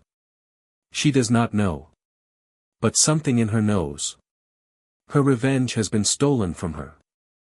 The grief has nowhere clean to go. Lena Ortiz hears the same cannon from the forest floor beside the stolen medkit. She has opened it. There is enough left for one real save. Her back wound from Tasha's dagger is ugly. Her thigh is worse. Her ribs grind. Her hands shake around every weapon she owns. She could use the medkit on herself. She should. Instead, she waits too long, listening for footsteps, unwilling to lower both weapons. Blood drips from her back onto the red case. Finally, Lena makes the practical choice. She uses the medkit. The remaining supplies do not make her perfect. The case was damaged, muddied, depleted. But it cleans the deep wounds, seals what would have slowed her, and pulls her back from the dangerous edge. When she rises, she is still bruised, still cut, still human. But stronger than she has any right to be. The medkit is empty. Lena leaves it open in the leaves like a gutted animal. Hannah, Tasha, and Bree reach the stream by afternoon. Tasha is fading. The spear wound in her side is worse than she admitted. Blood darkens her shirt in a widening patch, and every step makes her knees dip. Hannah presses both hands over the wound. We need the kit. Tasha laughs weakly. We had the kit. Bree looks away. Hannah's voice breaks. I shouldn't have left it. Tasha grabs Hannah's wrist. You left with us. That was the choice. It was the wrong one. It was the only one. Tasha sinks down beside the stream. Hannah tears cloth, packs the wound, presses, ties, presses again. She knows what to do. She simply lacks what she needs. Bree stands guard with the sword, crying silently, unable to look at Tasha for long. No cannon fires. Not yet. Tasha keeps breathing. But the arena has placed its hand on her shoulder. Marcus cannot pull the arrow from his shoulder without risking worse bleeding. Isaiah breaks the shaft instead. Marcus nearly passes out from the pain. Jonah grips Marcus's hand until his fingers go numb. Isaiah's own thigh wound is bad. The arrow remains lodged there. His ribs are slashed. His forearm is still split from Caleb. His nose still crooked. But he keeps moving. We need shelter, Marcus says. Isaiah looks toward the cave. Jonah immediately shakes his head. Not there. Too many ghosts. Caleb. Grace. Evan. Marcus understands. The cabin, he says. Isaiah nods. 3 boys limp toward the log cabin, carrying their weapons and one dead hunter's silence behind them. By late afternoon, only 7 remain. But the arena has changed shape again. Wyatt Keane is dead. Lena Ortiz is armed with spear and katana and has consumed the last of the medkit's mercy. Tasha Reed may be bleeding toward death. Marcus Bell carries an arrow wound. Isaiah Cross carries too many wounds and too much momentum. Jonah Fields has helped kill again. Bree Kell has lost the revenge she was using to stay upright. Hannah Whitlock has lost the one thing that made her feel useful. The dome brightens toward evening. No one feels saved by daylight anymore. The anthem begins beneath a bruised violet sky. Only one portrait appears. Wyatt Keene of Oklahoma. His face burns cold and sharp across the dome, then dissolves into darkness. 7 contestants remain.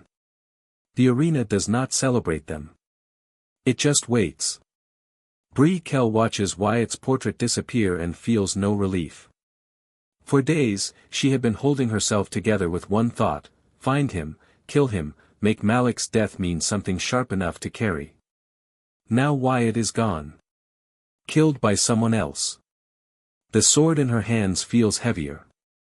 Beside the stream, Hannah Whitlock keeps both hands pressed against Tasha Reed's side, fighting blood with cloth, pressure, and whispered pleas. Tasha, stay awake. Tasha's eyes flutter. Bossy.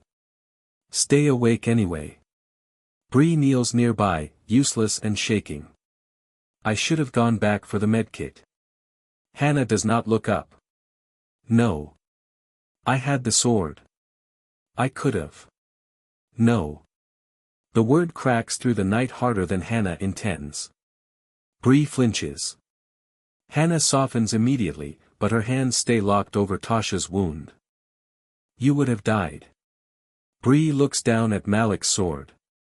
Maybe I keep surviving the wrong things. Tasha's hand finds Bree's wrist weakly. Don't make grief stupid, she murmurs. Bree starts crying again, silently this time. Tasha Reed knows the wound is bad. Hannah knows it too. The spear tore deep into her side, and the run through the forest opened everything wider. Every breath feels wet and hot inside her ribs.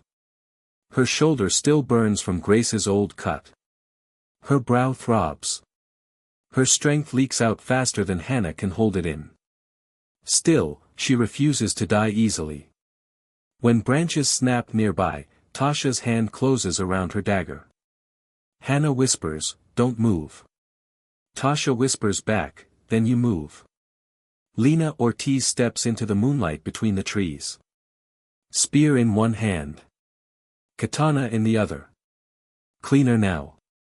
Stronger now. The stolen medkit did its work, and the empty red case is nowhere in sight. Bree rises with Malik's sword. Hannah stays over Tasha, eyes wide with recognition and fury. Lena's gaze drops to Tasha's blood-soaked bandages. Still breathing, Lena says. Bree lifts the sword. Come check closer. Lena smiles faintly. You first. For several seconds, the 4 women hold the night in place. Then Tasha coughs, wet and ugly. Hannah looks down instinctively. Lena moves. Bree charges to meet her. Sword strikes spear with a ringing crack. Bree fights with grief more than skill, swinging too wide, too hard, forcing Lena back for a step and no more. Lena catches the next blow on the spear shaft, pivots, and kicks Bree's injured knee. Bree collapses with a cry. Lena raises the spear. Hannah snatches Tasha's dagger from the ground and throws it. It spins badly, but close enough. The blade cuts across Lena's cheek. Lena recoils, more surprised than hurt. That heartbeat saves Bree. Tasha, half dead and furious, surges from the ground and grabs Lena's ankle with both hands. Run, Tasha rasps. Hannah screams, no. Lena looks down. Tasha tightens her grip. Bree crawls backward, dragging the sword. Hannah moves toward Tasha, but Tasha turns her head and gives her one final, brutal order. Go. Lena drives the spear down. The cannon fires. Tasha Reed is dead. Hannah makes a sound that is not quite a scream and not quite language. Bree grabs her from behind and pulls. Hannah fights her, clawing toward Tasha's body, but Bree is stronger in that moment because grief has already taught her how to abandon the dead. They vanish into the forest together. Lena pulls the spear free and stands over Tasha's body, breathing hard. The cut on her cheek drips to her chin. For once, she does not smile. Marcus Bell, Isaiah Cross, and Jonah Fields hear the cannon from inside the log cabin. Jonah flinches awake instantly. Marcus sits against the wall with the broken arrow still buried in his shoulder. His face is gray with pain, but he keeps his dagger within reach. Isaiah sits by the door with the mace across his lap and Caleb's hand axe beside him, blood crusted around the arrow wound in his thigh. Jonah whispers, "Another one." Isaiah answers, "Close." Marcus closes his eyes. "Could be Lena." "No," Isaiah says. Marcus looks at him. Isaiah's jaw tightens. Lena doesn't sound like someone dying. No one argues. Outside, the forest settles again. Inside, the cabin feels too small for 3 boys and everything they have done. Jonah Fields tries to sleep after the cannon, but the dead keep arriving. Caleb turning toward him with the dagger in his chest. Wyatt dropping under Isaiah's mace. Evan's broken slingshot in the leaves. Malik's portrait, though Jonah never knew him. He sits near the boarded window and stares into the dark. Marcus notices. Jonah. Jonah does not turn. How many people can you help kill before it counts as who you are? The question hangs in the cabin. Isaiah looks at the floor. Marcus says, "It counts every time." Jonah finally turns. Marcus's voice is low. "That's why you don't let it get easy." Isaiah's hand tightens around the axe. Jonah sees it. Marcus sees Jonah see it. The alliance stays intact. But the cracks are no longer hidden. Isaiah Cross waits until Marcus drifts into a pain-heavy sleep. Then he breaks the arrow shaft in his own thigh and pulls the remaining splinter free with his teeth clenched around a strip of cloth. Jonah wakes to the muffled sound of agony. Isaiah's hands shake as he presses fabric over the wound. Jonah crawls over and helps without speaking. For a while, they are just 2 injured kids in a cabin trying not to bleed. Then Isaiah says, "You did good today." Jonah's eyes harden. "Don't. I mean it. I don't want to be good at this." Isaiah looks away toward the door. "Neither did I." Jonah is not sure he believes him. Lena Ortiz leaves Tasha's body by the stream. She knows Hannah and Bree are alive. She knows they will hate her cleanly now. Hate makes people direct. Direct people can be predicted. She returns toward the food bunker, but she does not enter it. Instead, she circles wide, checking the ground. 2 sets of prints flee from the stream. 3 sets of prints lead toward the log cabin. Lena crouches, reading the arena by moonlight. 6 survivors now. 2 girls together. 3 boys together. And her. Her cheek stings where Hannah's thrown dagger marked her. She touches the blood, then looks toward the cabin. "No more soft targets," she whispers. But her eyes drift after Hannah and Bree. She knows soft things can still cut when cornered. Hannah Whitlock and Bree Kell collapse beneath low branches in the dense forest. Hannah vomits into the leaves. Bree keeps one hand over her mouth to muffle the sound while holding the sword awkwardly in the other. When Hannah finally stops, she crawls backward until her spine hits a tree. "She died because I left the medkit," Hannah says. Bree kneels in front of her. "She died because Lena killed her. I had one thing. One thing I could do. You kept her alive long enough to choose us." Hannah looks up, shattered. "That's supposed to help." Bree has no answer. So she sits beside her. Not touching. Not speaking. Just staying. Eventually, Hannah wipes her mouth with the back of her hand and looks at the sword. "Can you use that?" Bree gives a hollow laugh. "No." Hannah reaches down and picks up a fallen branch, testing its weight like a club. "Then we learn fast." Bree stares at her. Something has changed in Hannah's face. Mercy is still there. But now it has blood under its nails. Near midnight, the anthem returns briefly to announce the newest dead. Tasha Reed of Louisiana appears across the dome. Hannah does not look away. Bree does. At the cabin, Marcus lowers his head. Isaiah watches the portrait until it fades. Jonah whispers, "That was one of them." None of the boys speak after that. The rest of the night passes without another cannon. But sleep barely touches the living. Lena sharpens stolen steel outside the bunker, alone and alert. Hannah grips a branch beside Bree and silently rehearses how to hurt someone. Bree keeps Malik's sword across her lap and tries to imagine surviving without revenge. Marcus breathes shallowly through an arrow wound and senses his group tilting towards something he may not be able to stop. Isaiah sits awake with 2 weapons and a hunger for ending threats before they return. Jonah watches both of them and realizes the arena may not need enemies to break an alliance. 6 remain when dawn begins to gray the dome. Day 5 waits. And with it, the arena is finally allowed to intervene. Day 5, day. The dome wakes before the sun does. A low mechanical groan rolls through the arena, deep enough to tremble in the teeth. Every survivor freezes. Then the trees begin to hiss. Not wind. No leaves move. From vents hidden among roots and stones, a pale vapor spills across the forest floor. Slow at first. Then faster. The arena has chosen. Nerve gas. Lena Ortiz sees it first near the food bunker. White mist curls between the trees, hugging the ground, swallowing footprints and dead leaves.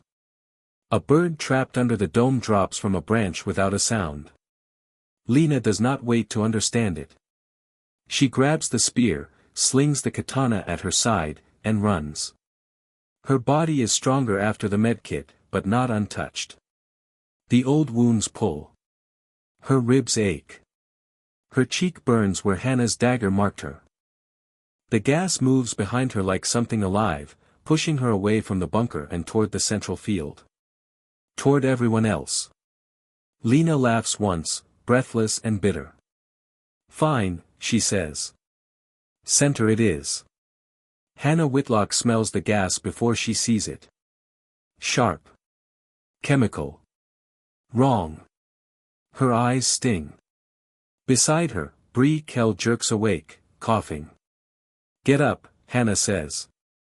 Bree grabs Malik's sword, but her injured knee buckles when she stands. Hannah catches her, one arm around Bree's waist, the other gripping the heavy branch she chose during the night. The vapor rolls closer. Bree looks back and sees it swallowing the place where they slept. Hannah. Move. They run badly. Bree limps. Hannah half drags her. The gas does what no tribute could do cleanly, it strips away hiding, strategy, shelter, grief. It reduces the arena to one instruction. Go inward or die. At the log cabin, Marcus Bell wakes choking. The gas seeps through cracks in the old walls, curling beneath the barricaded door like ghost fingers. Up. Marcus shouts. His shoulder screams as he moves. The broken arrow still buried in him sends white-hot pain across his chest. He kicks at the barricade with one foot while Isaiah cross-hauls the table aside. Jonah Fields coughs hard enough to double over. Isaiah grabs him by the collar and shoves him toward the door. Out. They spill into morning gray and chemical haze. The cabin behind them disappears in white. Marcus looks toward the dense forest, then the central field. The forest is vanishing. The central field is open. Terrible. Obvious. Unavoidable. Isaiah grips the mace and hand axe. Everybody's going there. Marcus coughs, eyes watering. Then we don't arrive blind. Jonah wipes his mouth with the back of his hand. What does that mean? Isaiah answers before Marcus can. It means first person we see may already be swinging. The gas tightens the dome into a funnel. 6 survivors move from different wounds toward the same killing ground. The central field waits where it began, cornucopia still crouched in the middle like a metal beast that has been feeding for 5 days. The first to reach it is Lena. She staggers from the tree line, spear ready, katana loose at her hip. Her eyes sweep the cornucopia, the trampled grass, the old blood baked into dirt. Then Hannah and Bree emerge opposite her. For one long second, nobody breathes. Bree's face twists at the sight of Lena. Tasha's killer. Malik's sword rises in her hands. Hannah's branch lifts beside her. Lena smiles without warmth. You two look worse. Hannah's voice is raw from gas and grief. You killed her. Yes. The honesty hits harder than a taunt. Bree screams and charges. Hannah goes with her. Lena meets them halfway. Bree swings the sword in a wide, furious arc. Lena catches it on the spear shaft, but Bree drives forward with everything she has, forcing Lena back across the grass. Hannah comes in low from the side and cracks the branch against Lena's wounded ribs. Lena grunts, twisting away. The katana flashes free. Hannah barely leans back in time. The blade slices across the front of her arena jacket and opens a shallow red line beneath. Bree attacks again, faster now, uglier but less wild. Lena blocks with the spear, turns the sword away, and kicks Bree's bad knee. Bree drops to one knee but refuses to fall. Hannah swings the branch at Lena's head. Lena ducks and drives the spear but into Hannah's stomach. Hannah folds, gasping. Lena turns the spear point toward Bree's throat. An arrowless bowstring does not snap. A mace does. Isaiah Cross crashes into the fight from the side and smashes the mace into Lena's spear shaft, splintering it near the middle. Lena whirls. Marcus Bell and Jonah Fields are behind him, coughing from the gas, weapons ready. The two alliances have arrived. And Lena is between them. For half a heartbeat, everyone understands the obvious move. 5 against 1. Lena understands it too. She drops the broken spear half and draws the katana fully. Come on then. Isaiah charges first. Marcus shouts his name, but Isaiah is already moving. Mace and katana collide with a shriek of metal. Isaiah swings hard enough to drive Lena backward, but his injured thigh slows his footing. Lena cuts across his forearm, reopening old wounds, then pivots to avoid Jonah's dagger thrust. Jonah is shaking, but he attacks anyway. Lena knocks the dagger aside and backhands him with the katana's hilt. Jonah falls hard, blood on his lip. Bree rises behind Lena with Malik's sword. This time, she does not scream. She swings for Lena's legs. The blade catches Lena across the calf. Lena stumbles. Hannah, still wheezing, throws herself at Lena's katana arm and clamps both hands around her wrist. Lena snarls and tries to wrench free. Marcus moves in with his dagger. Lena drives her forehead into Hannah's face, breaking her grip, then spins the katana low. Marcus jerks back, but not fast enough. The blade opens his side. He drops to one knee, clutching the wound, breath leaving him in a wet gasp.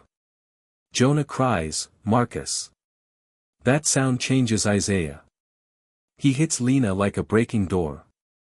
The mace crashes into her shoulder, and something inside gives way. Lena's katana falls from numb fingers. She reaches for it. Bree kicks it away. Lena, disarmed but not done, grabs the broken spear half from the grass and drives the jagged end into Isaiah's thigh wound. Isaiah roars and nearly collapses. Hannah swings the branch into Lena's back. Bree swings the sword into Lena's side. Lena staggers, blood blooming fast. For the first time, fear flashes across her face. Not fear of death. Fear of losing control of how it happens. She lunges for Bree with bare hands, fingers clawing toward her throat. Jonah intercepts her. The smallest, youngest survivor throws himself into Lena's path with Marcus's dagger. Lena grabs his wrist. For one awful second, she is stronger. Then Hannah drives the branch across Lena's broken shoulder. Bree steps in and thrusts Malik's sword forward with both hands. The blade goes through Lena's stomach. Lena's eyes widen. She looks down at the sword. Then up at Bree. "Good," Lena whispers. Bree sobs once and pushes harder. Isaiah, half falling, brings the mace around in a final brutal arc. The cannon fires before Lena hits the ground. Lena Ortiz is dead. Silence follows. Not peace. Never peace. Just the stunned absence of the arena's most armed predator. Bree pulls the sword free and drops it immediately, vomiting into the grass. Hannah falls beside her, nose bleeding, branch still in hand. Jonah crawls to Marcus. Marcus is pale, one hand pressed to the cut across his side, the other still locked over the old arrow wound in his shoulder. "Marcus," Jonah says. "Marcus, stay with me." Marcus tries to answer. Only a small sound comes out. Isaiah limps toward them, dragging his injured leg. The broken spear point has torn his thigh open again. His forearm bleeds freely. His face is spattered with Lena's blood. Hannah looks at him. Then at Marcus. Then at Bree. Then at the empty medkit Lena used and abandoned somewhere far behind them. There is nothing left to save anyone cleanly. The nerve gas continues creeping inward. The survivors are forced closer to the cornucopia. 5 remain now. But the number does not stay stable for long. Marcus's breathing worsens. Hannah presses both hands to his side wound, falling into old training because panic has no better idea. "Hold pressure," she orders Jonah. Jonah obeys instantly. Isaiah stands over them, mace loose in his bloody hand. Bree retrieves Malik's sword with trembling fingers and watches him. Nobody trusts anybody now. Not fully. Not after Lena. Marcus looks up at Jonah. His eyes are lucid. Too lucid. "Listen to me," Marcus whispers. "No," Jonah says immediately. "No, don't." Marcus swallows with difficulty. "Stay with someone who still remembers you're a person." Jonah shakes his head violently. Marcus's hand finds his wrist. Weakly. Barely. "You are." Hannah's pressure slips as Marcus exhales. She knows before Jonah does. Jonah keeps saying his name. Marcus does not answer. The cannon fires. Marcus Bell is dead. Jonah breaks. Not loudly. Not dramatically. He folds over Marcus's body and makes a thin, keening sound that seems too small for the central field. Isaiah takes one step toward him. Bree raises the sword immediately. "Don't." Isaiah stops. His face is unreadable. Hannah looks at Marcus, then at Jonah, then at Isaiah. "You were his ally," she says. Isaiah's jaw tightens. "I am." "Then give him space." For a second, it looks like Isaiah might answer with the mace. Instead, he looks away. The gas thickens along the field's edges. The cornucopia area remains breathable, but only just. The arena has shrunk to metal, trampled grass, and bodies. 4 remain. Isaiah Cross. Jonah Fields. Hannah Whitlock. Bree Kell. 2 pairs, but only one pair still has a shape. And even that shape is cracking. Bree pulls Hannah aside, keeping Malik's sword between herself and Isaiah. "He's going to turn," Bree whispers. Hannah wipes Marcus's blood from her hands onto her jacket and stares at Jonah still curled beside the body. Not while Jonah's like that. Especially while Jonah's like that. Hannah has no answer. Across the grass, Isaiah kneels beside Jonah. Jonah flinches away. That flinch cuts Isaiah deeper than any blade so far. "Don't act as if I killed him," Isaiah says. Jonah's voice is flat and broken. "No. You just keep surviving next to everyone who dies." Isaiah recoils slightly. Then his face hardens. "That's what this is. Only one of us leaves here alive." Jonah finally looks at him. "And you want it to be you, huh?" Isaiah stands. The mace hangs at his side. For the first time, the alliance between them is not strained. It is gone. Isaiah backs toward the cornucopia, mace in one hand, hand axe in the other. Bree whispers, "That's bad." Jonah stands slowly, Marcus's dagger in hand. His face is empty now. Not calm. Emptied. Hannah says, "Jonah." He does not look at her. "He's all I have left," Jonah says. "And he isn't him anymore." Isaiah hears. He closes his eyes. When he opens them, whatever softer thing Jonah once protected in him has been buried. "Then come say it closer," Isaiah says. The arena hums. Bree grips Malak's sword. Hannah tightens both hands around her branch. The final four face one another in the field where it began. Isaiah Cross stands near the cornucopia with the mace in one hand and Caleb's hand axe in the other. His thigh is torn open again. His forearm bleeds. His ribs are slashed. His nose is broken. But his eyes burn with something harder than pain. Across from him, Jonah Fields holds Marcus's dagger. His face is streaked with blood and tears. Beside Jonah, Hannah Whitlock grips her heavy branch like a club. Her nose is bloodied, her jacket cut open from Lena's katana, her hands still stained from trying to save Marcus. A few steps away, Bree Kell raises Malak's sword. Her broken nose is swollen purple. Her knee trembles. Her forearm is bandaged badly. But she has stopped crying. The anthem does not play. The cannon does not speak. The arena waits. Isaiah looks at Jonah first. "Marcus kept you alive," he says. Jonah's voice is hollow. "So did you." Isaiah nods once. "And I shouldn't have, you little shit," he mutters. "I've been beating the odds since this bloodbath started.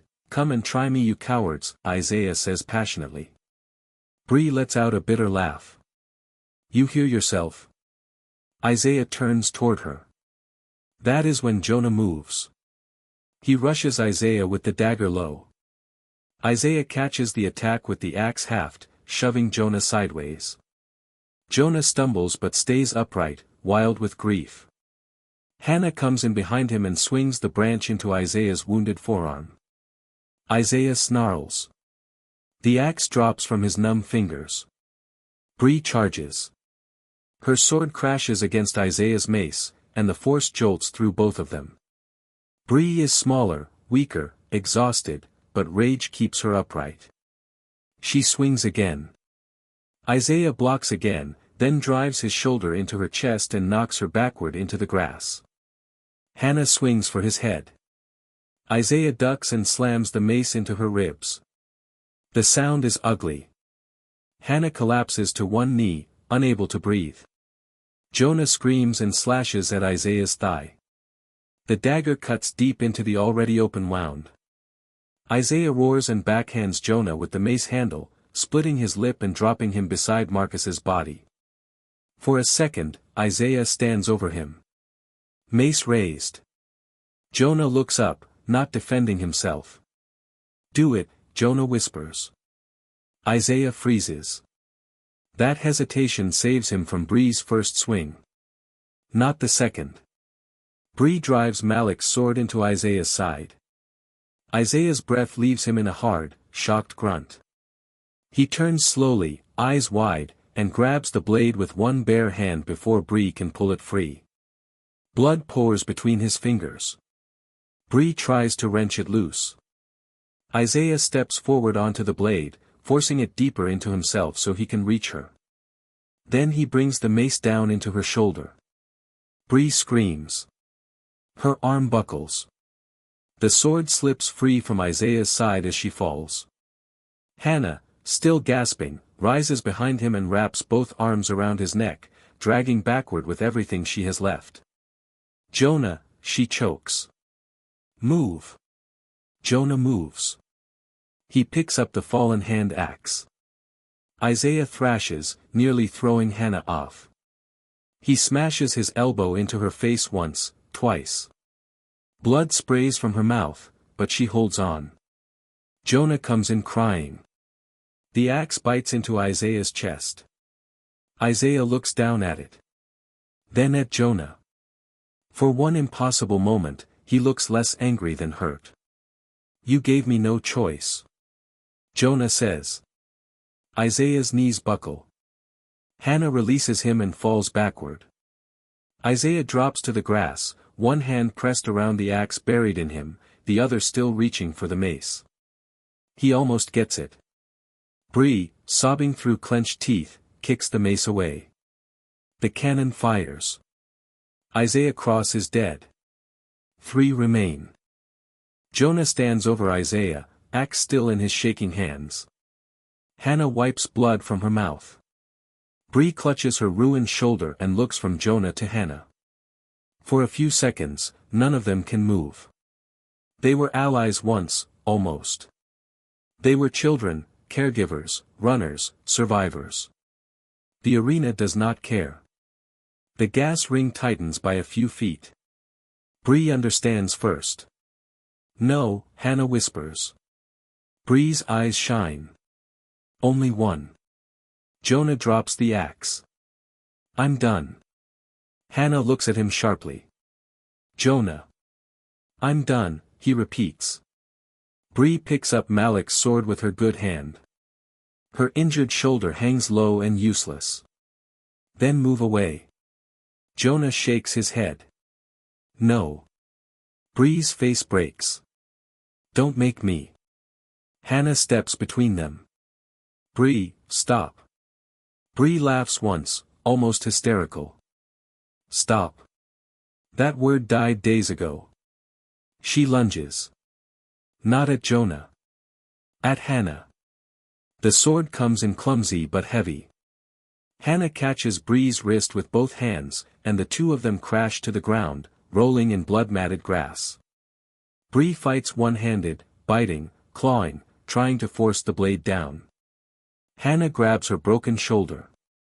Bree screams so sharply the dome seems to flinch. Hannah recoils, horrified by herself. Bree uses that horror. She slams her forehead into Hannah's face and scrambles on top of her with the sword raised. Jonah tackles Bree from the side. The sword slips from her fingers. Bree and Jonah roll apart. Jonah reaches for the dagger, but Bree reaches faster, grabbing a loose stone and smashing it into his temple. Jonah drops. Hannah crawls toward him. Bree rises, trembling, stone in hand. Don't, Hannah says. Bree is crying now. I can't carry everybody. Jonah stirs weakly. Hannah throws herself over him. Bree swings the stone down. Hannah takes the blow on her shoulder instead of her skull. Something cracks. She screams and kicks upward, catching Bree in the bad knee. Bree collapses beside her. The sword lies between them. Both reach. Hannah gets there first. She does not swing. She drives the blade forward from the ground, eyes squeezed shut, hands slick with blood. Bree gasps. The sword enters low beneath her ribs. For a moment, Bree simply stares at Hannah. Then she smiles through blood and tears. Tell Malik I tried, she whispers. Hannah sobs. No. No, Bree, no. Bree folds over the blade. The cannon fires. Bree Kell is dead. 2 remain. Hannah Whitlock. Jonah Fields. The gas ring stops moving.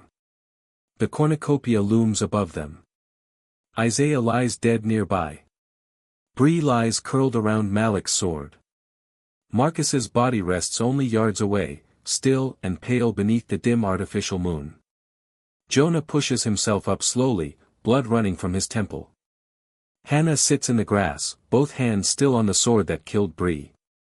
She lets go as if it has burned her. Hannah, Jonah says. She looks at him. Neither has a weapon in hand. Neither wants one. For a moment, it feels like the arena might be denied.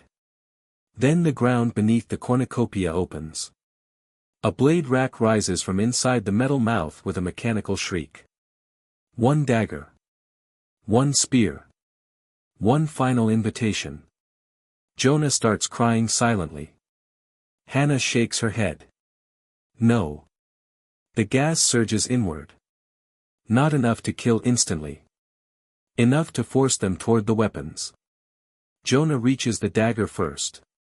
Hannah takes the spear because it is closest, though her hands tremble so badly she can barely hold it. They face each other. The youngest boy left. The girl who tried to save everyone. Jonah says, "I don't want to kill you." Hannah's voice breaks. "I know." The gas presses closer. Jonah attacks first because waiting is worse. He ducks under the spear point and slashes at Hannah's leg. The dagger cuts shallow but painful. Hannah stumbles back and swings the spear sideways, not stabbing, just trying to keep him away. Jonah comes again. This time Hannah thrusts by instinct. The spear grazes his side and tears cloth and skin. Jonah cries out but keeps moving, getting inside the reach of the weapon.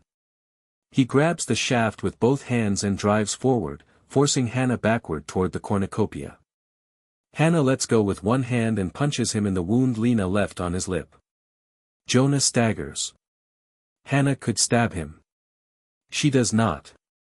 Jonah sees the mercy. It ruins him. He screams and rushes her. They crash into the cornucopia wall. The spear clatters away.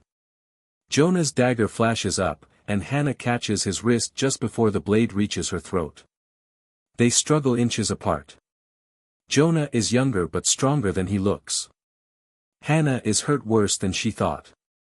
The dagger shakes between them. "Hannah," Jonah sobs. "I'm sorry," he whispers. She twists. Not enough. Jonah slips on blood. His grip changes. The dagger turns inward. For one suspended second, both of them understand what is happening. Then Hannah drives forward with the last of her strength. The blade sinks into Jonah's chest. Jonah's eyes widen. Hannah catches him as he falls. "No, no, no." Jonah's hand clutches her sleeve. He looks past her, toward Marcus's body. Then back at her. "Stay a person," he whispers. The cannon fires. Jonah Fields is dead. The gas stops. The dome goes silent. Hannah Whitlock kneels in the center of the arena, holding Jonah Fields against her chest, rocking once, twice, like she can comfort someone already gone. Above her, the final anthem begins. Not for the dead. For the survivor. Hannah Whitlock of Vermont is the winner. She does not stand. She does not raise a weapon. She just sits among the bodies of the final field, face streaked with blood, dirt, and grief, while the dome opens above her for the first time. Sunlight touches the arena. Hannah looks up toward the blinding light. The end.